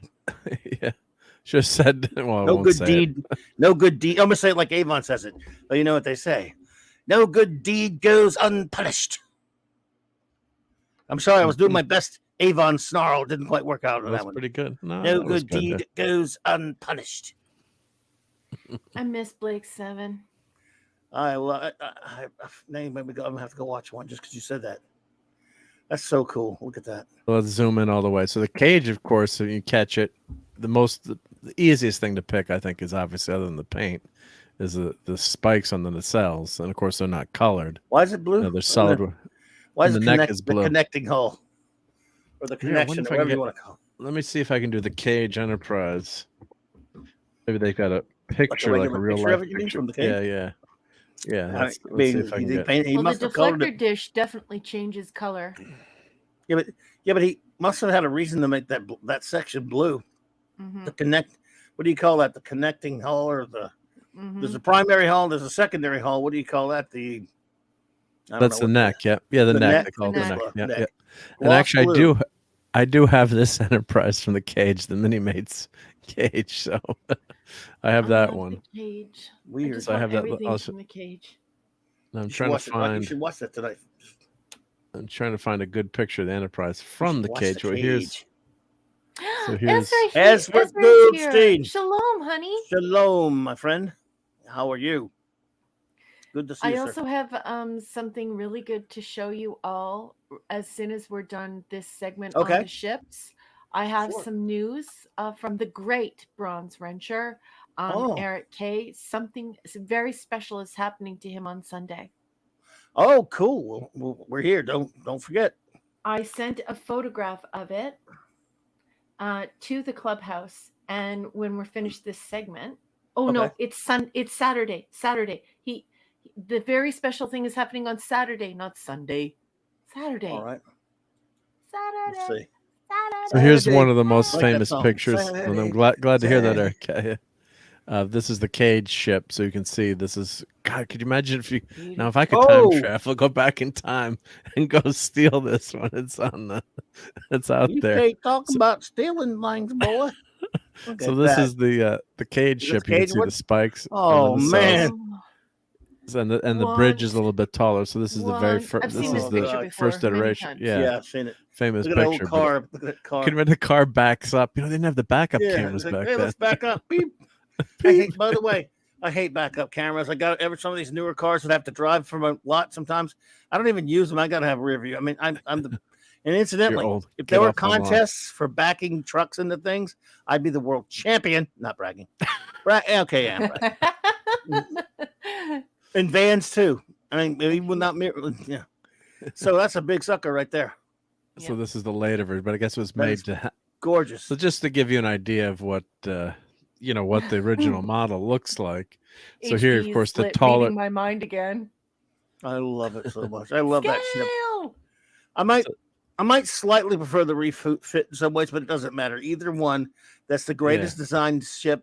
Whichever nacelles you put on it, it's the greatest spaceship in all of spaceshipdom. Yep, in my opinion, that's for sure. Yeah, and there's some really nice spaceships because I like me some spaceships. The Liberator's beautiful. I love the Liberator. I love the Millennium Falcon. I love a lot. I like the Star Destroyer. I love the Galactica. Millennium Falcon is good too, though. Like Millennium Falcon ruled the 70s. I like. Oh God, yeah. I like Serenity. I like the original Galactica. I like a lot of ships, but this is the best right here. Yeah, so here and of course the original, there's no running lights. There's no back then. Of course I don't think there were LED lights, but then they put lights in after. But see, the dome of the bridge is much taller. Deflector dish is bigger. Is the neck really blue in the Cage? That's what I'm trying to find a photo of it to see if photo I can, from a screen cap from then. It does look kind of blue actually. And I'm looking at the you got a screen cap photo. Well, not a screen cap. Screen cap from an episode, though. Yeah. I'll call up the Cage, but yeah, it does look. Yeah, see, it does look kind of blue there. I guess. Yeah. Yeah, it is. It's kind of blue. I mean, it's tough to tell, but it looks. Yeah, it's blue. Yeah, it is on that. It's blue. I guess I have to watch the Cage to see that again. What do you say? And it's We're still talking about the blue. What if the neck is blue in the neck episode? is blue, yeah. It is on that model. Well, it might not have been that the neck was blue to differentiate the neck. It could have been for the practical effects, shadowing when they were filming it in order to scale it up or to scale it down, right? So that could be a course of practical effects. We would need to ask someone like Wolfie, but I'm pretty sure. But I do love that the observation dome is mentioned because there are few things more beautiful to me than when you hear Leonard Nimoy Spock say, "Check the circuit." That's You liked it when he was raising his voice. Yeah. Check the circuit. Yes. Yeah. I like that. Yeah, and that one, and even in Where No Man Has Gone Before, it was still like yelling. Yeah. On the bridge. Wow, that's a good list there, Hungry Boy. His favorites are Liberator, 66 Enterprise, and The Martian Flying Wings from 1953 means the War of the Worlds, the George Powell movie. Those are pretty nice, the Martian ships there. Okay, go ahead. Well, actually, I'm trying to find a picture, but of the... Good night, JT Kirk. Good night, JT. Take care, buddy. So what are you looking for? What you looking for? Well, actually, I have the old version I have goes black and white to color. I didn't mean to get hung up on that blue thing. No, but it's fun to look at this stuff. Yeah, was it created? Yeah, was that to facilitate shadows and to facilitate scale and? I don't know. Could be. I think it's just the design, just to break up the colors. When you're watching it. Yeah. Well, the reason why I'm mentioning this is because you have to remember that the avocado wasn't exactly the avocado, and the yellow wasn't exactly the yellow, and the blue wasn't exactly the blue. Like everything was changed through very old lighting techniques, right? So that's the only reason why I'm mentioning it, because when I think about the cage, I don't ever recall the neck being blue unless it was something that facilitated the pretend, for lack of a better way of describing it. No, but it's definitely blue. It's definitely blue. So I can see here, and I think it was just an aesthetic choice. I'm 100%. I'm gonna go check. Come on. Yeah, you can see she's blue there. So, no, I got you. You're right. It's blue. Yep. So and then of course I guess the spine is blue. My version of the cage that I have. My version of the cage is the old version that goes black and white to colors. The Enterprise. Oh, okay. Of course, a lot of people watch this in black and white. You talking about a model? That's so true. No, the video that I have. Okay. Yeah, that I have ripped from my Blu-ray. first copy. Well, that's in the other room, so my computer can't play Blu-rays. Actually, Can't play it right now and see if it looks blue because I don't recall it ever looking blue. Oh, and the hanger's smooth in the back. Yeah, and a lot of times they film these models from one side, so that they'd only have details on one side. And then when they added the lights to the Enterprise, it was only filmed from one Paula side. M. Block talked about that. We talked about that when we did TOS. And then they've got the lighting, I guess, fake running lights, right? Yeah. So running lights. Why? Well, because there were no electronics in the first one. Okay, they're actually talking about the models. They're just talking about these are models. So so there's no Man Has Gone Before also has a blue neck thingy. Yeah. Okay. Oh, maybe I have it on that one. Let's see. Where No Man Has Gone Before. Let's see. So, yeah. So you've got still the bigger bridge, and or dome, I should say, in the bridge. The neck is not blue. On what, the episode? Yeah. I'm telling you, it's not blue. I'm telling you. Just on the model. Maybe you just can't see it that way. I don't know. You're right. Look. I believe you. No. You don't have to convince me. I know. I'm gonna send it to you right now. Big debate. I think I remember if it was blue. Yeah, I would remember too, since it's like my favorite episode of all time in everything for everything in everything in the of entire all universe ever in the universe in every universe in every effing universe. Exactly. Okay, so I'm coming. I'll be right there. What you looking at? What you got? What do you mean? Oh, I have some receipts coming. It's a coming. You don't have to prove it, but sure. Yeah, I mean, maybe it's just that model. I don't know, but it's strange. Yeah, I'm watching. Oh, because I'm watching it now. It's the I've got it playing in the background. It's the refurb. It's the new CGI version. Let's see. So the CGI version has been. Oh, Here's it's what got now? the spikes. They got the spikes on the nacelles. Cool in the CGI version. Where no man has gone before. Let's see if I can stop it. I'm just gonna. I can't play it obviously, but see the spikes. That's the CGI version. So this is where no man has gone before. And it's not blue. Not blue there, but they could have changed that in CGI. It looks like it's just got the front stripe. That's is CGI, yeah. So yeah, it's I've CGI. never, if So it you were gotta watch. blue, if it were blue, I would know it. I think it's. I would have I known. mean, I understand that that model might be blue, but I never remember it being blue. I mean that. Of course, most of the time I watched it, it was black and white. Whenever I watched the Cage too, so yeah, but for years Yes, that Ezra was. Goldstein. Yes, I remember. I remember. the Paramount, the Paranormal Show in Search. Oh, who doesn't? Yeah, who doesn't remember that? Yeah, exactly. Okay, So this is where no man's gone yes, before. HB, you are right. My link foo is mighty. I'm all about the receipts. Go look. What? Where? She's a Where Shaolin monk. I Go love go you, look HB. where? Where do you want me to look? Oh, I put the link Where? in the chat schema, Bobber. What? Oh, okay. Yep. In which chat? In your This chat? schema, Oh, Bobber. okay. Gotcha. In your chat schema. Oh, that's a Bobber. YouTube channel. It is. We could run Okay, it I'm without looking sound. now. So here's. I'm just looking at. Oh, there's- Oh, yeah, perfect. That is not So blue. that look That at there's is a not different blue. there's a That different is not colorization blue. on there, and this is the original, much bigger deflector dish.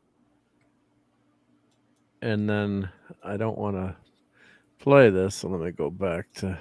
Let me bring it to the other screen and go a few seconds and bring it back. Let's see here. It's going so fast I can't stop at the time I see it anyway. Star Trek. Yeah, so that's cool. They had Star that's trekking the across the CGI version did universe. that, and let's see if they've got the the spike on the nacelle. Starring Jeffrey Hunter. Oh, there you go. Yeah. What ship's Oh, going you're fast? watching it, boss. Good. Yeah, you Watch can't it, see anything. boss. Yeah, there you go. That's not. I don't think No. it's blue. It is Put it to you- not blue. I don't know.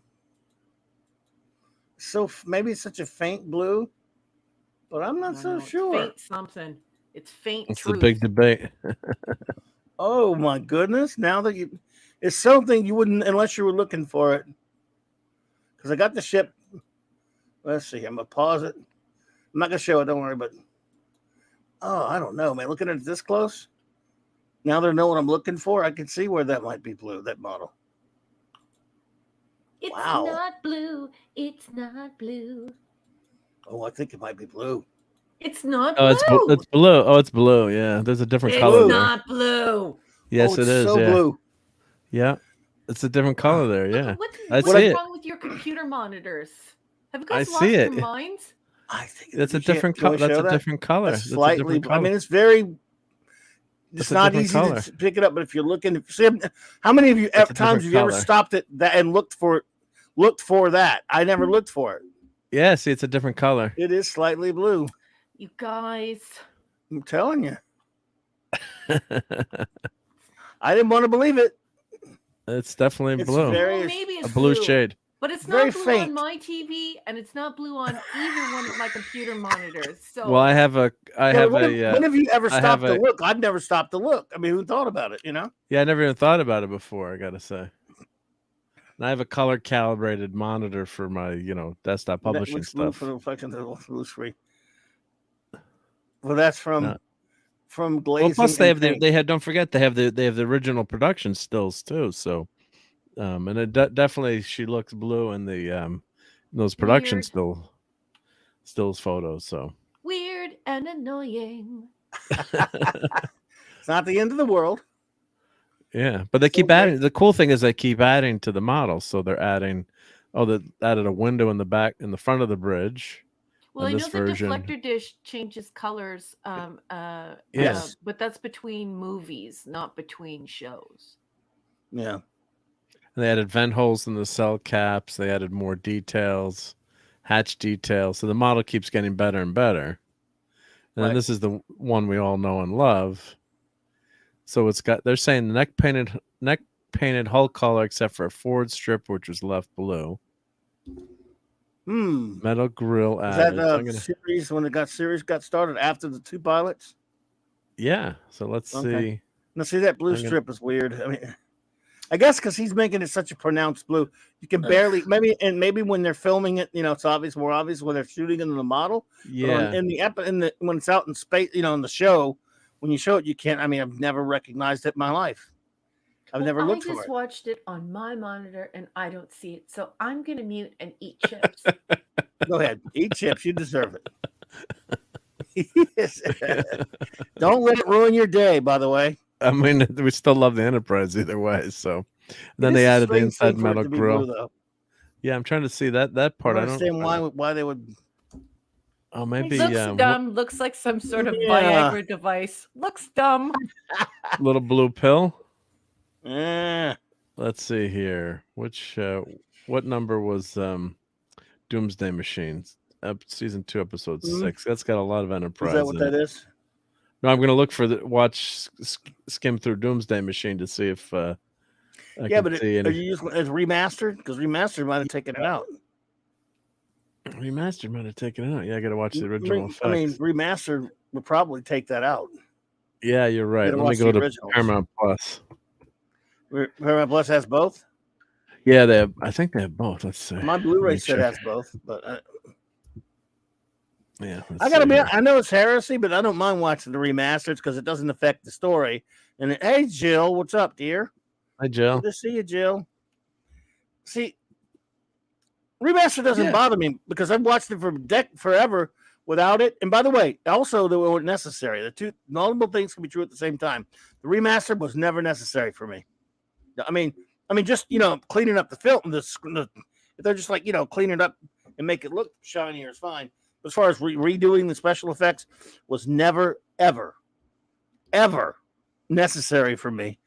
But unlike the Lucas screwed around his stupid special editions, which changed story crap, as long as they don't affect the story, and if I watched it and go, it's kind of fun to watch these updated effects. If they could have afforded to make the effects look like back, maybe that was, and once in a while they would make something they couldn't afford to do. They would make an effect of it, they add a couple of seconds to an episode so we could see it wasn't there. That's okay. They didn't always get it right either, though. But it's just either way, I don't need it. Don't need it. Well, the main thing is they give you a choice of both, right? So you can just flip a switch on your DVD. That's the other thing. As long as they let you choose. Right. If they say, look, we're not taking the original away from you, unlike Lucas, who took the original Star Wars away, then that's the best. That's the thing to me. If you want to make your little remastered whatever, and you're not going to hurt the original, go for it. Do what you want. See, this is the thing with geeks, right? This is the thing with geeks. It's like they love this stuff. For me, I would literally watch Star Trek in black and white on a tube TV for the rest of my life, and I would be satisfied. On a little, you would have watched it on a little tricorder screen, and you would have been fine with it. You're right. I would have, and I'm so annoyed right now. Like I'm extremely annoyed. Uh-oh. What do we do now? Well, just because I'm not annoyed with you guys. I'm annoyed with this blue crap because when I think of the Enterprise. Before the refit, the original gangsta, the OG Enterprise, the first thing I think to myself is science. This is a submarine in space. This is a beautiful. What do you need a blue neck for? I don't understand. Well, again, the model. This person needs to be put into an agony booth. This person needs to be rovered. It's not blue. It's looked like on that model it was. I know. On that big one. I know. The model does look blue. The model was. Let me go to the Smithsonian pictures. So maybe he's just trying to be true to the model. I mean, in the episode, it never looked blue. And maybe he just needs to be rovered. Wow, you really don't like this guy now. I think it's kind of decent. But this is a beautiful poster with all the work. I love this poster. And look at all the details, and that's true. Look at all the details they added. Rust spring painted on. I'll tell you Is one that thing. The man. suggestive language that will No, suppose you're harm? fine. Because I don't advocate No. any type of No. violence. They won't know what you're talking about. You're good there. Okay, good. You know, I out of him. Yeah. I think that not blue. Not blue. Well, let's look at the And Smithsonian. right now I'm what they've thinking got. of Ruprecht from Dirty Rotten Scoundrels. Not blue. mother. No. They Not broke it. blue. They broke it. Oh, look, that is That could there have is been a just strip a there. cage model. What? There's a strip there. No, there's a shading there that the guy picked up. So this is that first model, and he's saying that there's a rust ring painted on. So that definitely looks like a subtle rust ring there. And here's the picture. See how blue that looks there? Where? Right yeah, here. that's the original Look, cage. the back arm original- looks blue too. Like the back arm. Look at the back arm. That's for the new cage. cell. That's a That shadow, also though. looks blue. It's called a shadow, and this guy needs to be No, this is rovered. blue. Rovered This is hard. blue. This is blue. I mean, it does look blue, don't you think? That Rover looks him. blue to me. Rover him. That That Oh, and doesn't- look. Look, that Look, the doesn't. strip. Look, the strip. No, that strip is different colored there. That's That's not blue, though. From. It's not blue. Good. You're gonna make Okay. me say the F word on air. It's not blue. But the one out. I'm just saying that the one outside by the car. That does, does look look blue blue in to that me. one spot. It's Does called look blue to me. it's called an effing shadow. Effing freaking shadow. I don't think that's a shadow. I don't know if that's a shadow. Mark, Well, 100%. all right, let me ask you this. In real life, I'm getting on a plane. I'm coming to see you. I'm going to shin kick you and come home. Mark, why do you think he thought that was blue? Because I think I've watched the show a few times, and it Yeah. never would occur to me for it to be blue. I guess And from the that one- pictures of the model, but If it's just that one picture, Snowflake where, wants to be special. It's not blue. He needs to be rover hard. wait a minute. But seriously though, that one picture aside, are there any other pictures of the model? well, that I'm make it trying look to blue right find. there. I see There's never a again. There's definitely a different blue, colored though. stripe. Right, a here. little bit darker along the line there, but not Shadow. blue. Yeah, It might be a shadow. look- So why blue? Why does this guy think it's blue? I don't know, but I Now wanna I'm mad at rover him. oh, look! It looks. Oh, look! It's a little blue there. Oh, come Look. on. I'm gonna Look. rover Mark.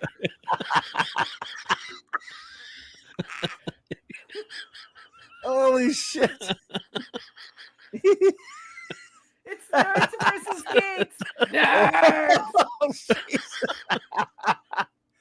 Wait a Oh. minute here before I get rovered. I don't get why he thought it was blue. I mean, why he thought that, I don't know. Maybe I kind of see it on that one picture, but nowhere else. I'm just saying the one picture. It I looks said a I'll- little. I would need more than the one picture. Is what I'm saying, right? That doofus magoofus nincompoop crap That looks slinger blue to me. There, it looks based like a his faint blue entire stripe. That's poster not blue. on one picture. One. That's. We don't know that that's why he did I've it. seen it in person. I got my That's not pictures when I blue. was there in That's person. not I've seen it in person too in 1984, and I don't have that picture anymore because It's not I don't. blue. It's not not blue. blue. And now I'm gonna rover you. Well, look You at know what this is- picture here. Look, What? there's the model. Yep. Okay. That's not blue. Now, Yeah. I That know is It's a called different color. It's a gray. different that color might not there. be a shadow there, but that is a darker color of whatever, but it's not blue. Right? It's not blue. That's- Oh, like Jill said, Your agonizer, please. I'm just having this conversation is having us look at film used models. I'm with you, Jill. Operation Annihilate added the deployment of satellites to destroy the pizza monster. It was impressive. Was it? Oh, it did. That's true. It did have the satellites. That was pretty good. Talking about the remastered. Blue. You Yeah. see, that's great. But was the ship blue? Is my question.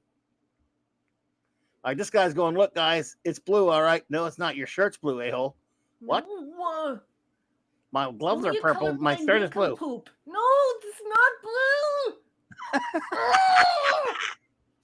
Well, Spock, we got this is the blog post here. But... Spock, take a turbo ship down to the secondary hull, right through the blue part of the ship, like your shirt. This blue, that part of the ship to get to it, if you would. Of course, Captain. You didn't have to mention my shirt being blue. That is illogical. You could say that this guy blew it. Yeah, he did. Ooh. Look at this. They get to work on this. Oh, so cool. He Got some blew LIM. it. It's not blue. Ship wasn't blue. It was blown. So here we go. Enterprise model back on display. I'm going to search the article for blue. All right. It's only the one picture that I think it's blue. And it made me think the credits that Raquel sent, when I watched them, it made me look for that piece of the Enterprise being blue. But I don't think it is. Maybe it was on that one model they used for that episode. But after that, every time I've ever watched it, and remember, that was the cage. So later, for years, we only saw it as the menagerie. We saw a black and white version of the cage. And then finally, when the cage was released and we got to see it a lot, I never even ever imagined it. I mean, I think I would have known if it was blue. It's not. So I think the last episode was Trouble with Tribbles that they filmed the Enterprise. So all the way back then. Saying here they had to mask and they had to determine what the original paint was, because I think it got kind of butchered over years. The model had been painted over. So here look at the masking. Yep. Wow. Blue Bayou. That's Blue Bayou's a water park down here, Lisa. Wow, look at that. Well, That's I the don't want a secondary water hull. park, Mark, but Pale maybe blue. we could waterboard Mark. It's true. Oh, It's true. A lot of Enterprise models the toys are blue. The models, they had that first Enterprise D they did as a diecast was blue for some reason. Why was it blue? I don't know. Needed the money. Oh, Lisa likes Linda Ronstadt. Oh, Eric gave you a gift, boss. Oh, Eric. So did George Lucas. He liked her too. He dated her. Thank you, Eric K, for the $10 super chat. I appreciate you, buddy. He says Raquel is about to put you both in the agonizer and have a mutiny. Unfortunately for you, she is smarter than both of you, better looking, and we will follow her. I love you. This is mutiny, mister. I love you, Eric. Mutiny. Stay Are you tuned saying because Eric has Wait a a minute. huge announcement to make, and we're going to be making it for him on air. So stay tuned. Are you saying that Raquel is like Janice Lester? Wow. She's cray-cray. So what's the deal here? You still trying to push your blue narrative? He is. No, I'm just reading these articles are fascinating. I've read most of these before about how they preserved the model and all the work that they did, and then they found sections which had the original paint. I'm remembering, I think it got gotten painted over at one point. So they're dealing like this like a historical artifact, which it should. So they're trying to get everything as original as they can, and it's just really interesting to. That's look at that. That's the inside of the Enterprise. I think that is so like cool. The lady that tried to restore the ancient painting with like crayons, or like the nincompoops who show up to the museum and smear oatmeal on the Mona Lisa. The Enterprise is not blue. I think these guys don't think it's blue either. It's just that one dude who made that poster, I guess. Oh, look at this! How they're analyzing the ship. Yep. They're using a tricorder to analyze the ship. That table has blue on it. Mark. What? Oh, they identified the plastic. Yeah. Yeah, the lead could be from a pigment used as a dryer. Well, you don't want to lick like the Enterprise, folks. Don't lick the Enterprise. Yeah. The 1964 material matches the profile of several Royalite products, R59 and 63, available today. 64, first pilot gray on one coarsely ground base coat. Mm-hmm. So they took microscopic samples of the paint. I love this stuff. Yep. So there's different layers paint applied over the decades. Yep. I knew. The only area. This I remember.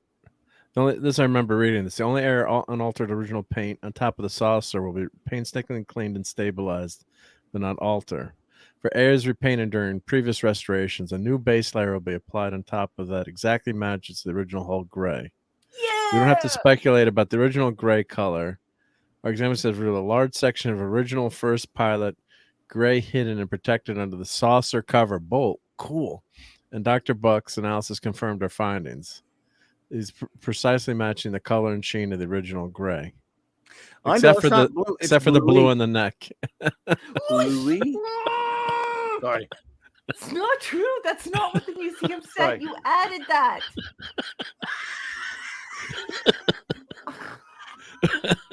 What did you say? Gray. G-R-E-Y. It's kind of a gray area there. Yeah. Oh. Yeah, sure. This is so cool. All right, so let's say moving. Let's see, and then they're moving it back. They got to be especially careful not to damage the blue section. Ship back. Look at that! Oh my goodness! I wanted to go there when they did this, and I had a trip planned and everything to drive up to Washington, go see it. Damn so it! Here they're putting it back. Now, yeah. Right? Huh? Yeah, it's back. Yeah, she's back. Yeah, it was there before, and now it's got a big old prominent place. I remember when I went in '84, we got to see it in the Air and Space section of his museum, which I spent hours in. It was great, and I looked forever for it.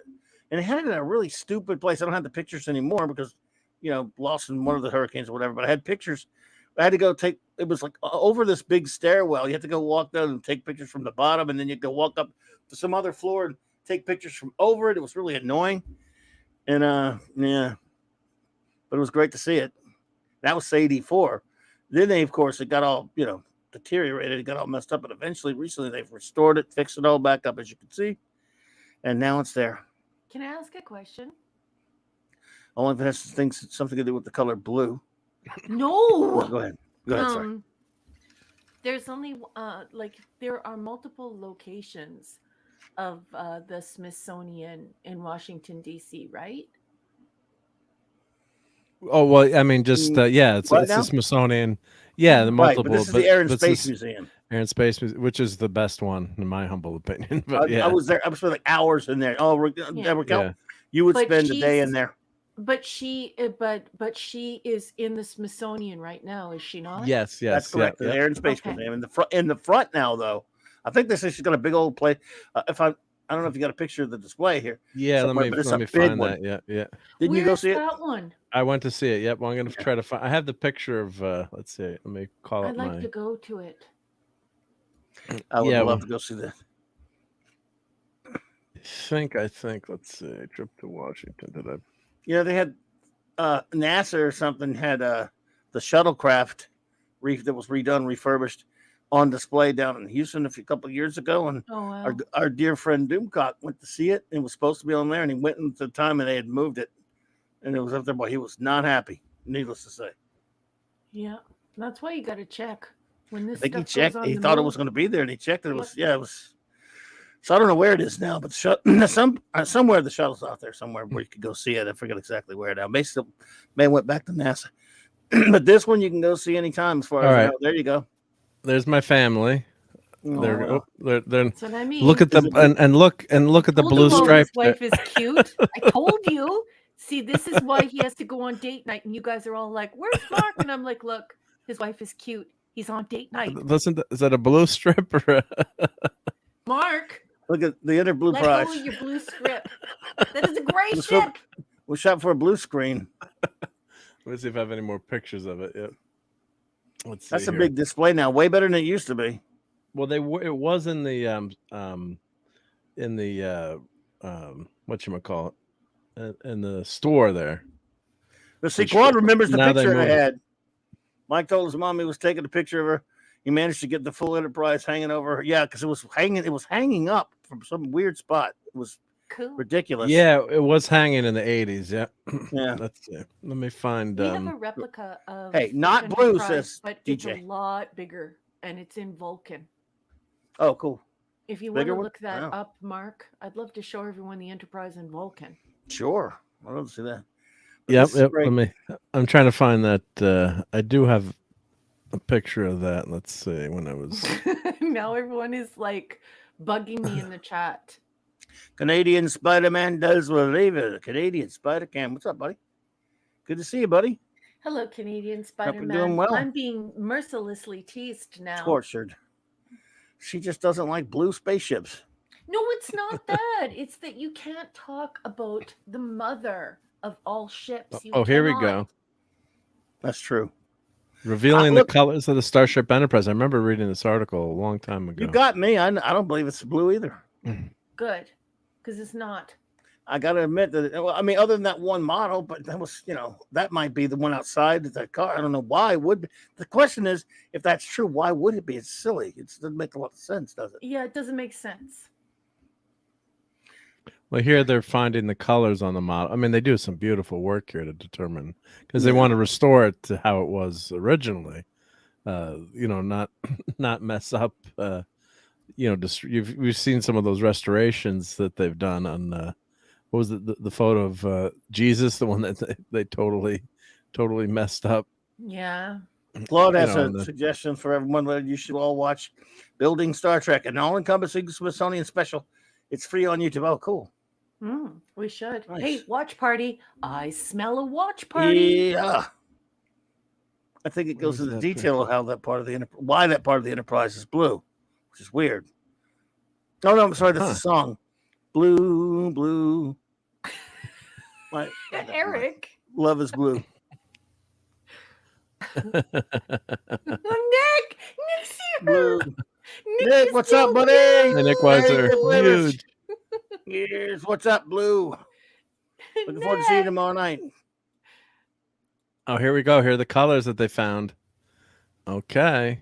Look. Hull gray, green. gray, Pilot gray. hull blue gray. Oh, blue gray. No. That's what they found on the pilot. No. Yeah. No. Like no, you're gonna dispute the science here. Yes. They went through with the. Well, you had to go there. Look the way Why are you through doing the this? spectrometer. They It's went not- through the light. Listen. The Enterprise is gray. This blue Yeah, net yes, but thing, they this found- Viagra they found gene it. you have Pilot of the hull blue Enterprise gray. it's a nightmare. It's not. Yellow markings, red markings, gray. turbo lift green, dorsal aqua accent color. It does say blue gray, so gray and blue, gray and blue. Yeah, let's see go what see what that color looks like in real life. Yeah, let's see what Okay, that it's color not looks blue like. at all. It's gray. And gray has all have you ever bought paint? Gray has lots of shades. There you go. Uh-oh. Is that what that Well, color is? No. But why can't you see it when you're watching an episode? Then? Yeah, you're true. I've never noticed it, but we're having fun tonight. But I never noticed that before. You're too. Yeah, that's what I'm saying. Yeah. Let me it. find.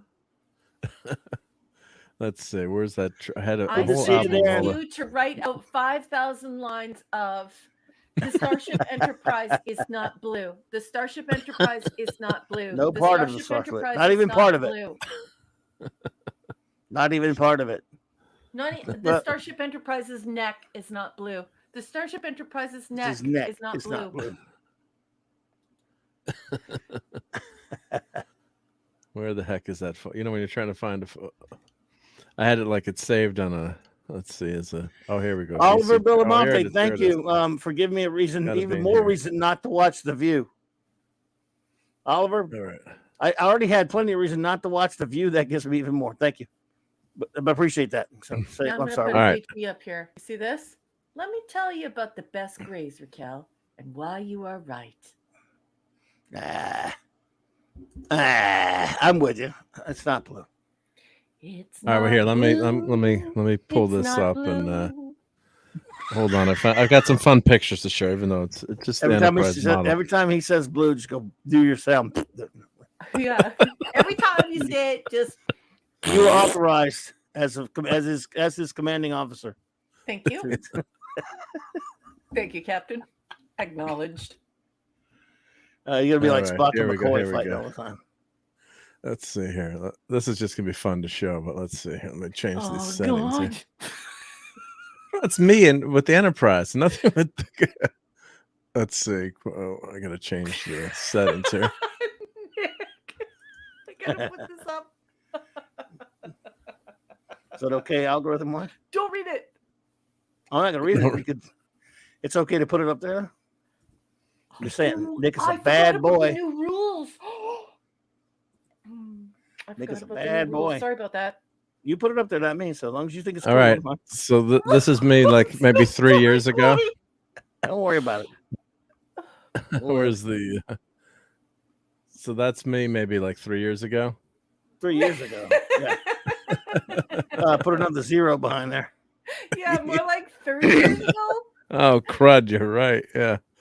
So so yeah, that's my buddy Brian. Let's see here. Where do I get back to here? So then the next picture here. Let's see. Is this? Oh, yeah, 30 plus. Yeah, 30 plus 3. Larry. There we go. There's so I'm in the the captain. captain's chair there. Hey, I'm in Where charge. are I got it. That's the Star Trek exhibit at the Smithsonian. I sat in one of those chairs. Apparently, there were many of them. I sat in the one that Leonard Nimoy and William Shatner autographed. Nice. So everyone sat in this. I don't know if it's the original chair. I don't know. I don't remember. And I was an exhibit in the Smithsonian. God, I look like a dork there. But it's a transporter. Transporter setup they had there. Yep. Hey, standees. Now look at that. Standees are so much fun. Nice shirt. God, we got a better shirt there. There, I get that picture off. Shirt, so here's I gotta rescan this picture, but so there's like you said, you could get a picture of you if you went up on the stairs. You can get a picture of the Enterprise. That was where it was hung for that exhibit. So yeah, so if you went up those stairs there, I guess, and of course they had the refit and then the Galileo 7 there. And this is back, these are film photos too. So I would have had like a million photos, but there was only, you had a camera like that. You just had, only 5 photos, 5 photos from the, I try to get everyone out of the, come on, everyone out of the picture. Clear the way. Yep. And they had the uniforms. It was a great exhibit that ran for a while. So it was a lot of fun. Acid wash. Yeah, the jean jacket. Yep. Where is that again? Where was that? Smithsonian. Yeah, they had a special Star Trek exhibit. That was. That's what I think let's see. 80. Does it tell me? Yeah, because it's hanging up. It's in a different spot than when I went. Probably like 90. I went in 91. 84. I was one year off. 85. Two can play at sitting on the starship. There's the box. And the captain. Hi, sweetheart. I love that picture of you. That was yesterday. Tomorrow, more like tomorrow was yesterday. Well, I was in college from 86 to 90, so I mean it's in between there. So if I'm visiting my friend down in DC, it could have been maybe it was 89. Trying to think. Yep. You mean I guessed it? The master. Yeah. I'm so good. Well, here we can look up. I'm really Star good Trek with numbers, and I'm also really good with colors. Wow. Like I know when I see blue and when I don't. Yep. You're supposed to laugh. Let's see, Star Trek exhibit. Let's see when they. Let's see here. If they say when it was, yep. Here we go. Model in 1987. Yep. So 86, 87. So that's when. You tried to make it 1990. You're old as dirt. Nice. That's. Wait, let me see that one. Yeah. That's. When is that? 87. That looks like around when I saw it in 84. That looks like sort of, not quite, but it was hanging from something like that. Maybe that's where it was hanging when I got it. I got some underneath shots, and I got another one from over it and stuff. Anyway, you spend all day in there. Number one, it's I love that place. I would. That's why I always say that. That's why I always say that in real life, like when Mark and I meet, we're going to be such great friends, because Mark and I behave the same way in a museum, and it totally annoys other people. Yes. Because Mark and I start at the first exhibit. We read absolutely everything at the first exhibit, and then we go through the whole thing in a linear fashion, and we make sure we read and look at everything in order, and we participate in all the presentations. And if there's somebody there who's a curator who wants to take you through, if they skip, you'll ditch on that person just so you can watch, just so you can literally watch and read everything. So the fact that Mark is like that pretty much means that he'd probably be a really good museum buddy, and Maureen and Andrew would probably go get lunch. Yeah, because they go crazy. Like, so what I have to do now, I have to take photos of the stuff and read it, because then, I want to read everything. So Yeah. Oh, I know. I'm the same way. imagine Nice. this. Look, it's at Golden West College, 1972. Hey. They plugged the damn thing into the wall. Hey, Cardi. It lit up They plugged the it into the Enterprise. wall. Wow. Yeah, look. Hey, Cardi, thank you for the super sticker, buddy. Appreciate Cardi! you, Cardinal San. What's up, bro? Thank you so much, pal. Don't forget to follow Gil. Oh, of course. Follow the great Cardinal Sin channel, everybody. That's pretty cool there. In the where in Look the at city? that stash. Huntington Beach College, California, 1972. wow. Come to the school tonight. Come to school today. They're going to show the Enterprise. How cool is that? Well, that was 72. Yeah. Wow. Look at that blue strip there. I can hear Edith saying, "Those were the days." You know how you are, man. Girls are girls and men were men. That's the way we could use a man like Herbert Hoover again. That's where you? Linwood Dunn. That's cool. So look how they're filming. Yeah, there. Museum of Science and Industry in Chicago is a blast to be at. Says Nicholas there. Cool. I want to go back to our Viewmaster still sold, says Death Ray. I had Star Trek one. Yes. I had a few Viewmasters in my time. I don't know if they don't make them anymore, do they? No, but you can get them on I wonder if they Fleabay. do. Okay, Fleabay. Yeah. Oh, you can still get them, Mark? I think so. Yeah, I thought they were still, or maybe it's just I don't think Fleabay. they don't make them. No. Let's see.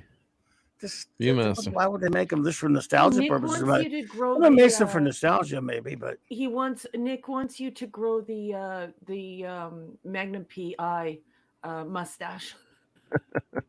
Me? Yes, Klobby? and now Lisa is agreeing, and Hey. so is Cardi. So everyone's voting that you grow a ridiculous stash. Yeah, I and have you one- want to know why they're doing it?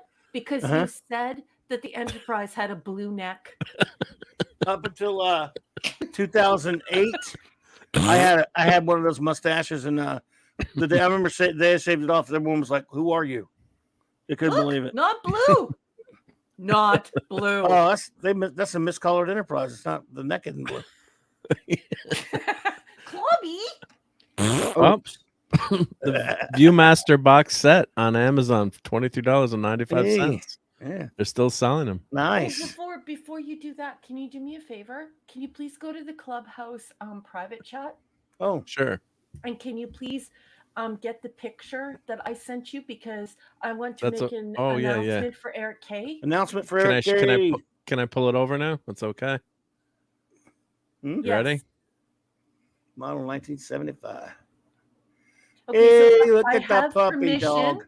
to show this. This is Eric K's new pepperoni. And guess when he is going to pick him up? On Saturday. So everyone, I want you to give a So wonderful congratulations to the new dad. Eric K's is a newly minted Faja, and this is his pepperoni. And I don't think the pepperoni has a name yet, but he is going to have a very exciting Aw. Saturday. So everyone, please say congratulations to Eric K. And look Nice. at his pepperoni. Look at that puppy He's very dog. Very cute. Aw. Amazingly cute. Yes, Super cute. love it. That's Look awesome. at the Yep. feet. I Lisa mean, said that the dog. museum, not a mustache. Imagine how that dog's ears smell. Like just I Smell? bet you, So like cute. Ears. yes. Oh, said the name might be Kirby. Wow, that'd be great. That's Who a said king of a that? name, Good. Eric. That's a king of a name there. Oh my gosh, that's actually I would name a doggy that Kirby. actually suits him. He looks like Oh, the Kirby king of actually comics. suits him. Yeah, That's I cute. didn't That'd be like cute any name, of the yeah. other Wouldn't names. blame No you. offense to everyone, but I didn't like the other names. I like Kirby for him.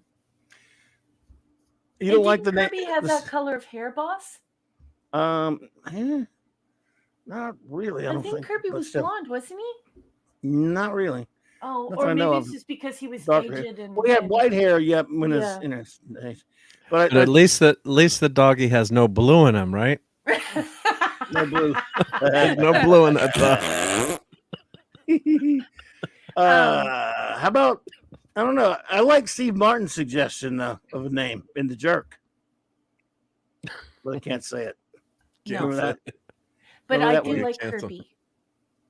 I do love that name. That's cute, yeah. Obviously, I Kirby did. is such a cute name for him. Oh, He's a he's cute so little doggo. adorable. You know how he would smell? He smells like puppy. Puppy He's smells just- so good. He is a puppy. Puppy breath, puppy ears, puppy noses. Oh, Puppy I love smells puppies. so good. I love puppies. Look at that. How old is this puppy? Looks about here about 7 weeks, 8 weeks, maybe 9. Mm-hmm. It's hard to tell from a picture, but he's a baby. No. Very nice, buddy. I wish I could have me a doggy. I wish. They're the best. Well, that's the breeder. So Eric's gonna 100% know like exactly when the dog was born. 8 weeks. 8 Yeah, weeks. 8 weeks. 8 weeks of. But you don't have 8 weeks, so I'll do it for you in 2. Stunt Brat. Stop, Brad. Hi, What's up, gorgeous. lovely? I love you too. Good to see you, love. Love you too, baby girl. Yes, indeediousness. Yep. That Oh, Well, I did find an article. What? Uh-oh, Blue here we neck go. on the USS Enterprise. I love this stuff. God. Oh god. Oops, we go back down. A blue neck on the USS Enterprise model in the cage. I'm getting it ready to build the Polar Lights 350 kit. Which, I have that. It's a great kit. Oh, it's And one blue. thing puzzles me, the neck color. Some people believe, but they are very wrong, that the neck connecting the primary and secondary hull together was a light blue color. Others believe it was the same gray as the base color of the rest of the ship. Perceived as a blue neck is actually a slight reflection of the blue screen and the semi-gloss neck of the original version of the model, as Yes. Raquel says. What is the current consensus? Are there production photos that show conclusively what the neck color originally looked Yes. like? And they're showing some of It the looks blue right photos there. here. It's not blue. It's not blue. And the there's the look at That's that called image the there. shadow. Go to the Cult TV Men site. They have an article about the restoration of the model, the colors they used. That's right. They did use Wow. No, they didn't. a blue. Glossy blue for the first pilot, flat blue for the second pilot, hull color with flat blue These are all leading edge for lies. production. The blue neck is a terrible look, and I can see why the creators dropped it. So they dropped it at some point. Yeah, well, in the last model, yeah. Fair cop. Yeah. There was never Okay. any blue on the Enterprise. The blue You've been neck taking controversy. Too many Viagra, if you believe that. Here we go. Oh, good God. Love The is blue. Enterprise does not need Viagra in her neck. Here's the Oh, Cult dear. site, The Enterprise does Lisa's not having- have neck Viagra. Lisa's having blue nightmares. The Blue Man Group. Ezra with a Firefly reference. With 2x2 hands of blue. Was that a Firefly reference there, Ezra? I don't know. Those All I dudes know were Listen, Hmm? Hungry Boy. I wish Hungry Boy could just yell through his computer. Just let him yell about the gray. Yell. Yell. wow. I'm just trying to scroll. Oh yeah, that's the original pilot. Yeah, the dome. Yep, cool. Why is it brown? Never mind. That's cool. God, that's so cool to have a cool Beautiful. What color are those mom. gloves, Mark? purple, deep purple. Okay. Just Okay, making sure you're purpley. not colorblind.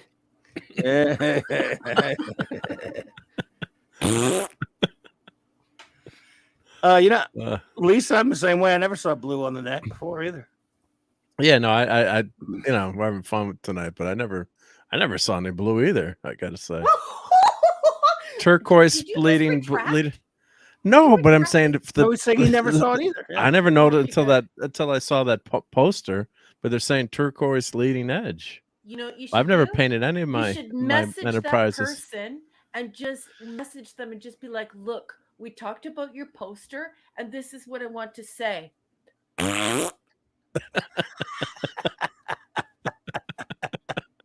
Right. So anyway, so if you want to paint your enterprise, here's the article. Painted. How about paint it like the Partridge Family bus and be done with it? Yeah. Hello world. This is so much fun. But Song see how look how singing.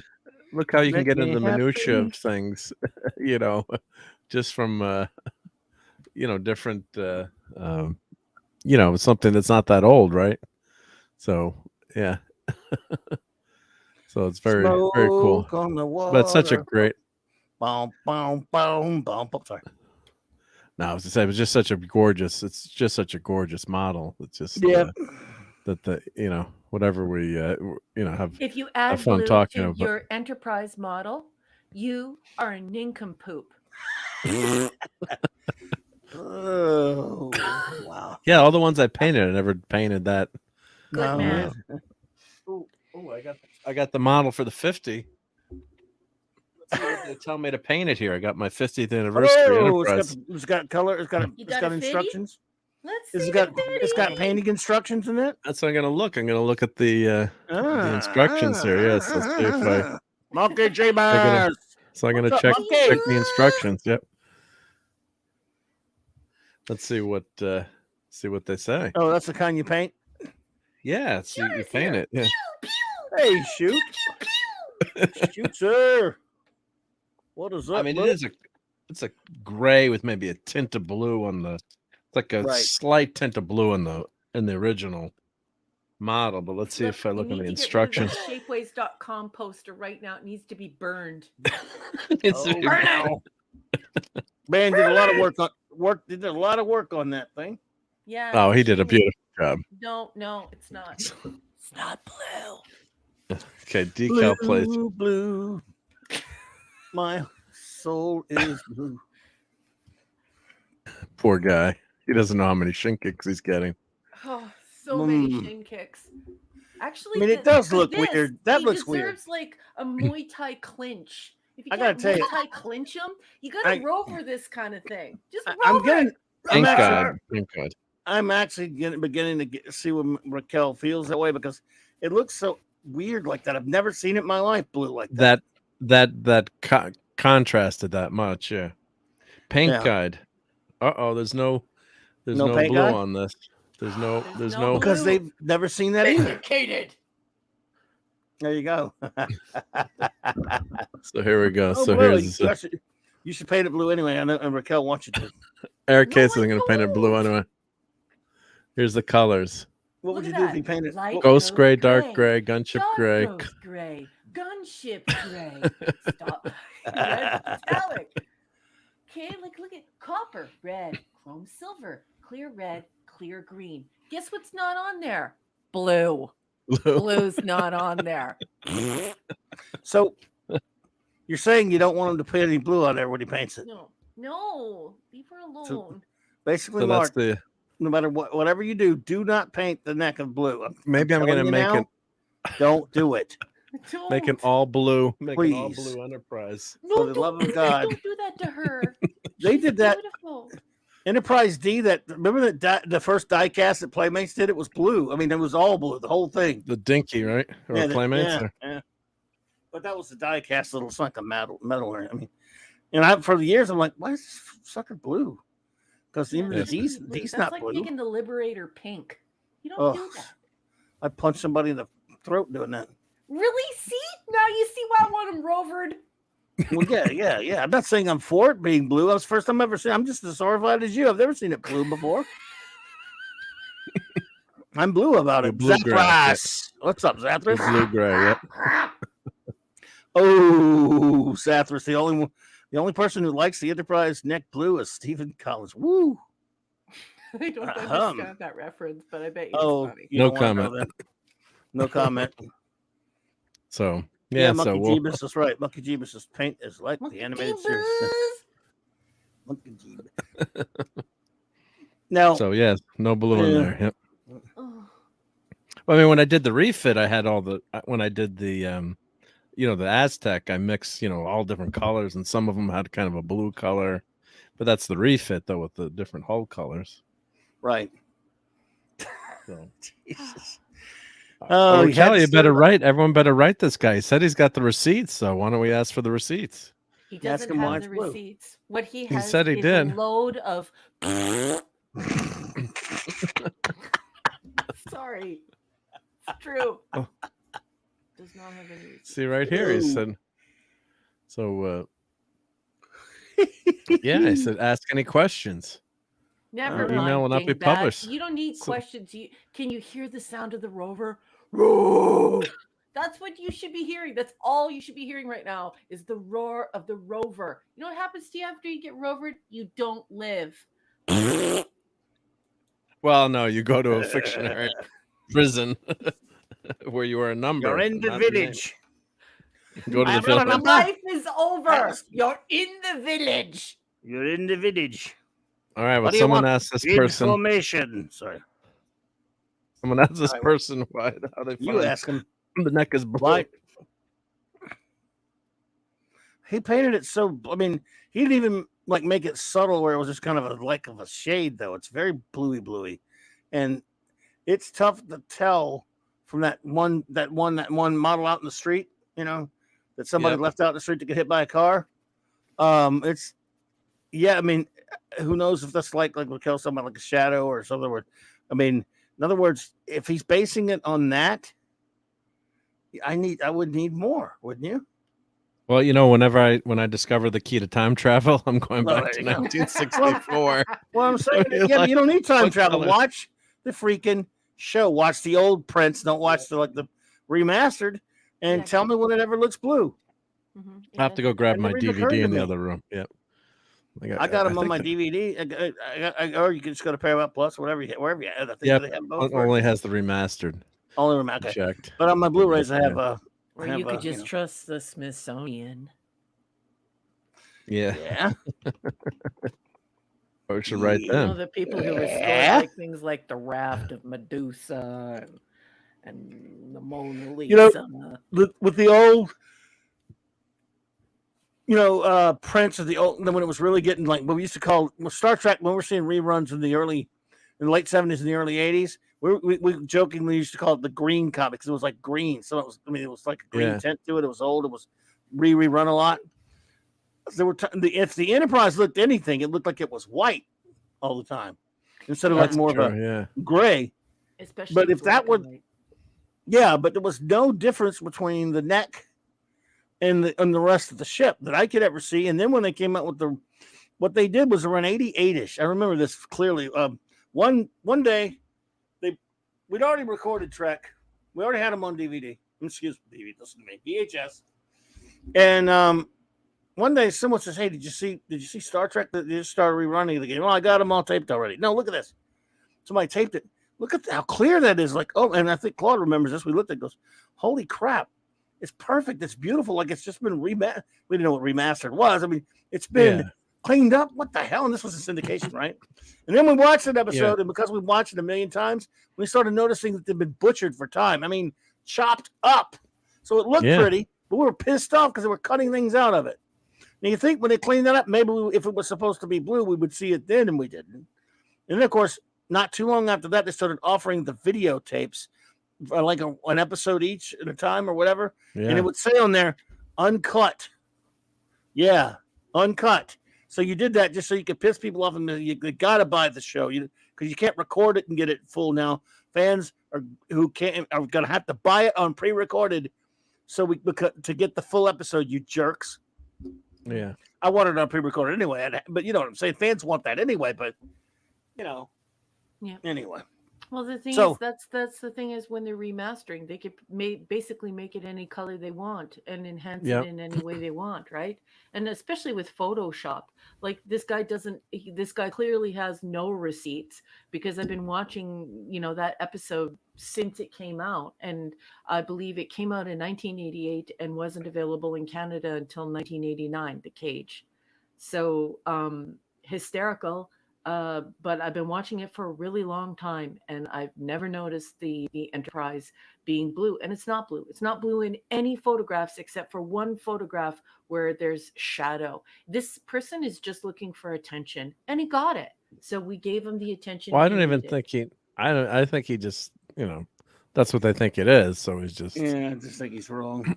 I don't think he's anything sinister going on, but I think he's wrong. And thank you, Stud Brat. Love you back. Love you back. But yeah, Claude remembers that we were used because I remember we were. We were. First of all, we were excited when we saw how clear it was.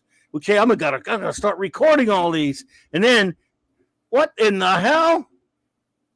They cut whole lines out, and believe me, at that point, we already had it memorized, so we knew when three Yeah. words were cut out of there, we knew it. Yep. Hey, Mark, would you mind showing everyone the Enterprise in Vulcan, Alberta? Oh yeah, We'll do. We'll do. Yep. Yep.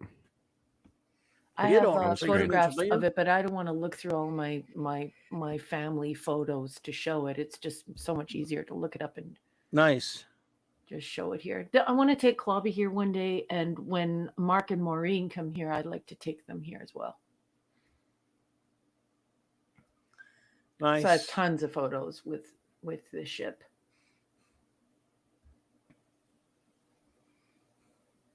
Very cool. This is a nice shot here. Yep. Yeah. So the deflector dish is a little off there, but I'll Yeah. allow it. It's a monument, right? Yeah. Yeah. Yeah. Look at the it's cool. nacelles. Very cool. Yep. But it's the refit. Yep. Yeah. Beautiful. Yep. That's beautiful. That's fun. Yep. What's the plaque say? I wonder there. It says a bunch of stuff in Vulcanian. Hey, Retro English. Nerd Girl. Retro Nerd Girl. Hey, Retro Nerd Girl. Hey, Retro Good to Nerd see you, Girl. my dear. Always great to see you. So it says something in Vulcanian, you say? Yes, it's. I have the plaque. I could read it to you, but I just don't want to dig That's out fine. the. No, you're good. And you're that's the museum that I want to take you to. Oh, that was Aw. the dedication Leonard Nimoy did, and he left his hand there. I have a photograph of me with my hand in there, and then in that spot, and then the over here you can see the museum. And Shooter's saying, and the reason to visit Canada. If you come here, if anyone in the chat here who's a 735er comes to Canada, I will personally meet you in Vulcan and I will show you around. Will you Nice. be in cosplay though? Yes, of course. I don't go to Vulcan Yeah, of unless I'm in course. cosplay. Welcome to Vulcan. Awesome. Yep. Remember the guy who had the motion picture Enterprise for sale on his front lawn? Yeah. Remember a few years ago they did that big. There was a show, I forgot which network ran it, where they were auctioning off all the stuff from all the shows, including like some guy paid stupid $70,000 or something for the filming model of Enterprise D. They sold the filming model of all the different ships and all this other stuff from all the Treks. And it was I going have for the book. billions I of have the bucks. book from that auction. It's gorgeous. Oh, I watched that. Oh, really? Yeah, I should show that one They showed night. it on TV, right? Yeah, we should look at that. But they showed Mark, that on TV. While Clobby's talking, you should go on Google Earth because this entire town is dedicated to Star Trek. And so the signs and the names of the streets and everything, it's all dedicated to Star Trek. So maybe just go down and go to Street View. And yeah, please continue, Clobby. Sorry for interrupting. I got that. I'm good. Did you ever see that auction though, Raquel? That was an interesting show. There was you're watching it going, oh my God, these people got the money they're spending on all this stuff. Yeah, it's crazy. Unreal. Yeah. I've read a lot about the auction items as well, the confirmed amounts they went for. Oh, it's crazy. It is crazy. That is so cool. I would love to go there. Yes, Oh, Death love to go there. Ray. Nimoy did visit this town. He blessed all of the monuments and made it official. So Wow. I have the I have the article. Do you want me to read it to you? Like I have the article. It's Cool. hanging up on my wall in pins. Do you want me to read it to you? Cardinal Sin, thank you, buddy, for the $4.99. Excuse me, super chat. He says, let's see. He said, where's this and how do I get there to get the Raquel Briggs cosplay led Star Trek museum experience? It's Vulcan, Alberta, and Vulcan? many Star Trek people have visited there. And this entire city was blessed by Leonard Nimoy. The entire city was dedicated to him. What year was that you went to see him there? Hold on for a minute. I'm just gonna pull the article out of the wall because I have it pinned to the wall. Hold okay. on. Cool. Man, it must have been some kind of experience for you. That's a good point, Ezra. That's true. The power of the Daleks takes place on the planet Vulcan. Well, look at the streetlights have nacelles. Hey, wow. That's awesome. Coolness. I love it.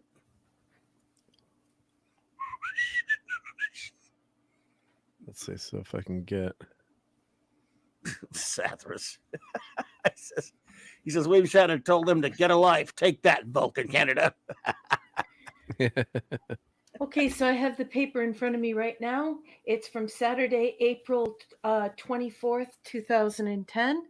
And the front page of the newspaper, the Calgary Sun, reads, Leonard Spock Nimoy lands in Alberta town 2000s, Vulcan beaming. Leonard Nimoy makes the voyage home to Vulcan Friday as thousands of Trekkies greeted Spock with the famous live long and prosper gesture. And so, yeah, I have all of the, I have a spectacular day. One spectacular day. Leonard Nimoy makes trek to southern Alberta. Vulcan. Leonard Nimoy has boldly gone where no pointy-eared alien portraying actor has gone before. The 79-year-old television and movie star, best known for his role as Mr. Spock, the logical science officer from Star Trek, landed Friday in Vulcan, a town that shares the name of his character's fictional home planet. As thousands of fans gathered southeast of Calgary to see the unveiling of a bronze bust depicting an ageless Spock, Nimoy apologized for waiting so long to make the voyage home. I haven't been to Vulcan for 44 years. I figured it was about time I came home, he told the cheering crowd who greeted him with waving the V-shaped hand salute he made famous. Oh my goodness, I remember this day. This is such a good day. In all the experiences I've had, none have ever been quite as touching as the one I am experiencing here today, Nimoy said. Welcomed to the town who liked a sci-fi rock star, Nimoy, who is appearing at this weekend's Calgary Comic and Entertainment Expo, toured Vulcan's spaceship-shaped visitor center before rolling down the town's fan-lined main street behind a float shaped like the iconic Starship Enterprise. He then assessed his own bronze likeness that will stay in Vulcan along with a bronze handprint, quipping with one eyebrow raised. Wait until Bill Shatner, who portrayed Captain Kirk, hears about this. Nimoy said he was happy he was able to lobby the makers of the latest Star Trek movie, his final appearance in the famed franchise, to give 300 residents of the town a sneak peek of the film last year. The journey marked the actor's first trip to what Mayor Tom Grant called his home planet, and he was thrilled to finally welcome Nimoy to the town of only 2,000. It's super that he's blessing us with his presence, Clark said. Throngs of fans, many adorned with plastic pointy Vulcan ears, some wearing a mix of improvised and professionally tailored Star Trek garb, and others hoisting Romulan ale. Actually, we have a beer company here that does Romulan ale, so they mean actual Romulan ale. I've seen it, yeah. I've seen that stuff. Flocked to see Nimoy, who greeted them with smiles and waves. Paul Dumouchel made the drive from Lethbridge to see the actor he watched every week on black and white television when the original series first aired in the 1960s. I was 8 or 9 years old when it was on, and it made me feel like I could become an astronaut, he said. I wouldn't miss this. Hey, remember when Star Trek used to inspire people to go be engineers and doctors and astronauts? Anyways, Mm-hmm. Nimoy earned his loudest cheer of the day as he fanned his fingers into his trademark salute and toasted his fans. Thank you, and may each and every one of you live long and prosper. Anyways, there are beautiful Nice. pictures all over. There's an article about William Is there Shatner. a website that has all that event or no? Yeah, there should be. If you just go to the Vulcan Alberta website, it'll have all the information. If you would like to make the trip to Vulcan Alberta, please let me know. I will meet you in Calgary. We will go down to Vulcan. We will have a bacon and tomato and cheese sandwich, the best in town. They have the best in southern Alberta, to tell you the truth. Can I get And mine some of without the tomatoes? Oh, well, no, you don't have to have tomatoes, but you have to Thank see you. this bacon. They use crispy strip bacon, and it's like 4 inches thick with cheese. Yes. So Bacon good. and cheese, all I need. Yeah, and there's a side of the museum there, like when you look in the windows of the streets, it's all Star Trek stuff. So it's the whole town, and going there on a hot summer day is wonderful. Oh, they have such good ice cream there. Oh, I love it there. Anyway, if you want to come to Vulcan, you don't have to do it alone. You can fly into Calgary. Let me know. I'll meet you there. I'll drive to come and see you, and I'll show you around, and we can have a bacon sandwich and a lemonade, and I'll show you around the town. Nice.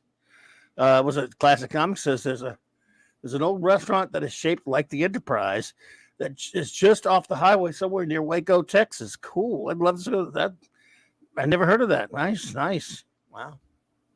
No, it's yes, awesome. Larry, I love salt on tomatoes. Yes. Saturday Night Live when the Enterprise is a restaurant. Restaurant Enterprise. That's great. Restaurant Yeah. Oh, I love it. Yeah. We have a Volcon here too, where the entire Star Trek convention. The entire town, everyone dresses Vulcan, and it's called Volcon, and it's very popular. We had one in New Orleans for many, many years in the 70s and 80s. It was called Volcon. They discontinued it. I went to it a few times, but I never knew that. I figured there were other ones, other places. Nice. What is Volcon? Well, humanoid, let us tell you. Annual convention. Very nice. Yep. Yeah. Oh, well. Dinner and dance attended by humanoids, Ferengi, Klingons, and Vulcans. I hope they'll have some good ga. Yes, sir. Remember that Alberta is the Texas of Canada. So if you're coming up here, be prepared to have a culture that's very much like Texas. Lots of ranchers, lots of beef, mountain ranges. It's beautiful here. It's absolutely beautiful here. So if you've been to the nicer areas of Texas where they're doing all the ranching, I want you to imagine sort of like if it looked kind of like Montana, but if everyone there acted like they were from Texas. That's pretty much what it's like here. So if you're coming up here, be prepared for that. It's lots of fun. And many people, many chefs and experts all over the world say we have the greatest beef in the world. So be prepared to have beef when you get here. The people going to be ridiculously friendly too? Yes, we are ridiculously friendly. It's who we are. Oh, look at that shirt. That's cool. I like that one. Yep. I just boldly went Vulcan. Yep. Nice stuff. Excellent. So let me put this website in the link for everyone. Oops. I got to take Clobby here. I got to get him up here. I'd love to go. I would love it. I wish we had teleporters. Yeah, me too. But that's why I said, like, if you and Maureen come up, not only can I show you Banff and Jasper, which I think Maureen will absolutely love, but we can go to Vulcan, and we're gonna have so much fun. And Andrew loves this kind of stuff, so it'll be our pleasure to show you around.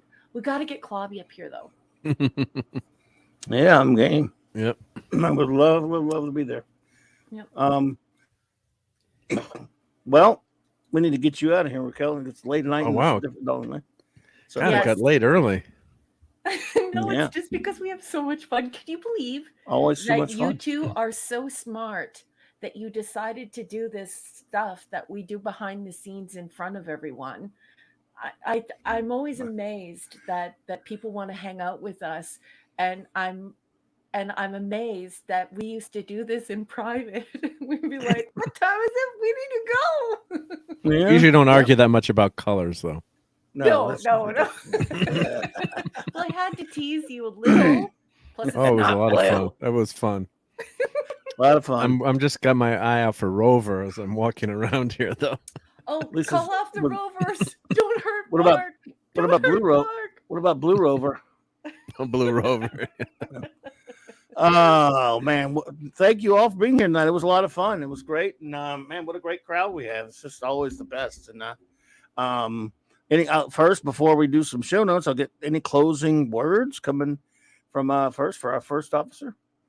Yeah, I want to say thank you to everyone for joining in our conversation. Like I said earlier, this whole idea was Clobby's idea and Mark's idea, and that they sort of came together to make our private geeky conversations and nerdy conversations public.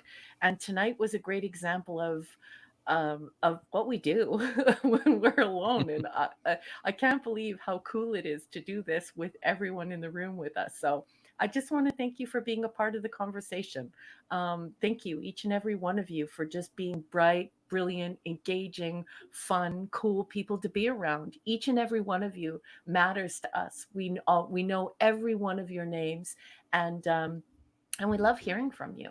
And I want to thank all the wrenches. I love the wrenches. You guys are like our best friends. You guys do so much work for us, and we just appreciate you so much. And I want to thank everyone who is helping me to write through my Patreon. So I just want to very quickly say thank you to Cardinal Sin, Shooter, Larry, Tony Stark, Chris Persia, Scuba Pete, Eric K, Enigmatic Drop Bear, Michael and Cassandra Beacom, Mark D with a C, and Jill. I just want to thank you so much for backing my writing. It means the world to me. If you aren't on Patreon, I definitely encourage you to go on Amazon and please buy my book. I'm an indie classic science fiction author, and I could sure use your help, and I could sure use your support. And Clobby, last but not least, Clobby, I love you. You're one of my best friends in the whole world. Thank you so much for opening this space for all of us, and allowing Mark and I to tag along. I love Mark. He's a great guy. He's so cool. Everyone should follow him, hang out with him. Great nerd, great geek, just a very smart, funny, cool person. And I wouldn't know any of these people if it weren't for you, Clobby. I love you. Thank you for being my love you friend. too. And Thank you for having me here. And that's it. Well, thank you. You make this happen. Wouldn't be here without you, Chief. Oh yeah, so thank you. Yeah, thank you for those kind words, Raquel. Yeah, we're obviously just joking about all this fun stuff, blue or not blue. When I was checking this guy's Twitter feed, the other thing, I don't want to open another can of worms next week, but there was a turret on the bottom of the Enterprise, and he's got photos. That's the other thing I never saw, a turret on the lower dome. So that's what? a turret on the lower Like dome. a gun turret? Yeah, like a No. yeah. Now he's pissing that me was off. in the thing. No, that was all right. I got to show it now. I'm sorry, I know we're getting out of it. Let's get out of here. What are you crazy? Yeah, well, here, well, let's I'm do crazy, it but week. next week. But here they're saying go there's a ahead. turret on the lower dome, so I never heard of that before. So anyway, we'll save that for next week. Yeah, But anyway, I mean, if you want to, but I mean, you know, But it was such a source be of another great hour. fun. yeah. So no, you should but know thank you. by This is- now you can't. You can't start derailed this. one iota on anything, and we're going to be here an hour. You should know this. Now, I'm cool with it if you all are, but I'm already kept you No. over 3 hours. No, it's a no, school we're night for it's a school Andrew. night. Yeah, Yeah, yeah, it's we're a good. school Yeah. night for number. Yeah, she didn't know number one. I was trying to get her out of here. So anyway, continue, Chief. Yeah, so really looking forward to going to see not a Ant-Man. So, Oh God, I'm gonna snarf now. I'm laughing so hard. Jesus. But anyway, yeah. So looking forward to being on Comics Division tomorrow night with you, and we're gonna go see Ant-Man and Wasp. I'm gonna see it around 4:30. So yeah, hopefully it's gonna be good, but not sure. And of course, we'll do Sunday Night Geekery on Sunday night, and also a shout out to Retro Nerd Girl. So she's gonna do a watch party for Clash of the Titans, the 1981 Harryhausen movie. So everyone go. I think that's early Saturday or 6 p.m. Saturday. I'm not sure, but I'll try to find the link and throw it in. But I saw that on the feed coming up. That's one of my favorite movies. So yeah, but we're looking. So everyone catch us tomorrow night on Comics Division. Yeah, that's gonna be fun. Yep. Even if the movie's bad. And we're gonna do a tour of my. They want to do a tour of my office, I guess, too on the But show. Comics So I have the Division, camera ready. he's like an acquaintance of mine, but he's more than an acquaintance. Like he's my friend. Like I've known him for so long. Do you know what I mean? Like we've been hanging out for so long. He's a sweetheart. Like he's so welcoming. You're gonna Nice have so guy, much fun over there because he's a Yeah. doll. Like he's an absolute sweetheart of a man, Yes, and he is. you're Great gonna have guy. lots of great laughs and a really great time over there. He's a wonderful host. Both been on there once before. Oh, you He was a have? really Yeah, nice yeah. guy. Yeah. Yeah, he's a Great guy. sweetheart. Yeah. Let's see show notes before we get out of here, folks, real quick, and then we'll get out of here. As you know, it is Superman month, and so there'll be some more Superman stuff to come. But first, before I get to that, in order, let's see here.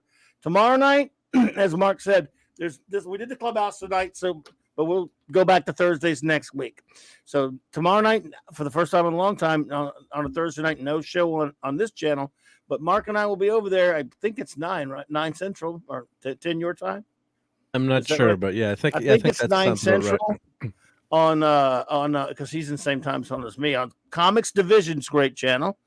We've been asked on there, but by our good buddy Nick Weiser and Toxic Man Flu and Comics Division and their gang to review the movie, the new Marvel film Ant-Man. Actually, as my buddy J-Man calls it, Wasp makes fun of Ant-Man for 2 hours. The motion picture. And so we're gonna review that with the gang, and that's tomorrow night, Thursday night, 9 p.m. Central Standard Time. And then Friday night, my great buddy Dad Man, I'll be on 7 Eastern on his channel talking about the Super Bowl, reviewing the Super Bowl this past week, from this past Sunday. The big game is you're not allowed to say Super Bowl, you could get in trouble.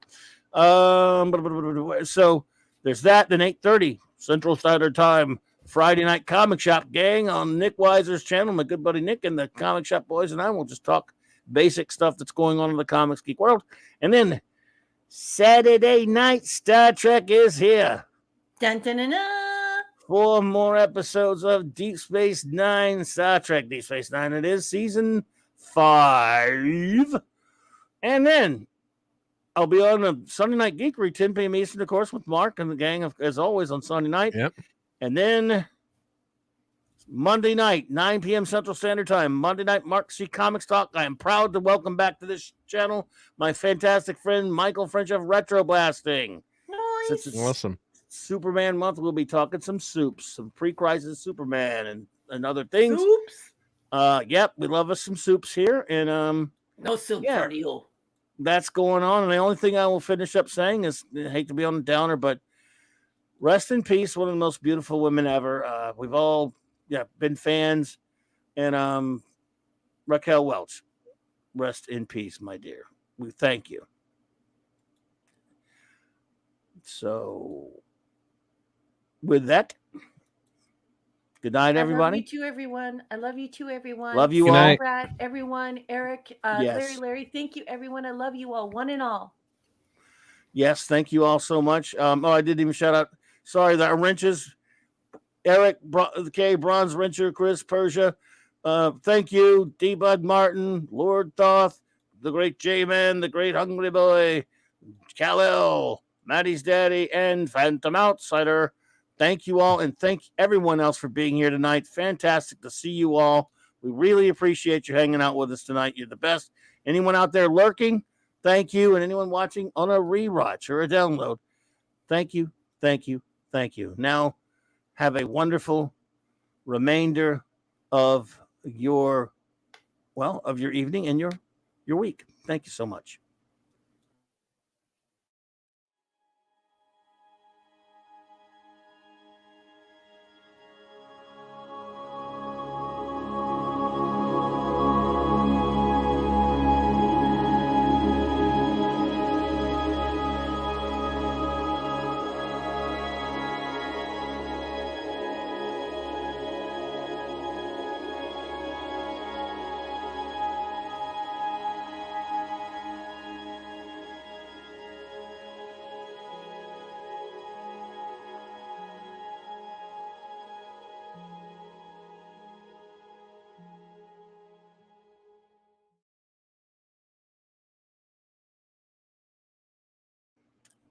Clobber on, clobber. Clobberonimo!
And they probably redesigned the whole sick bay.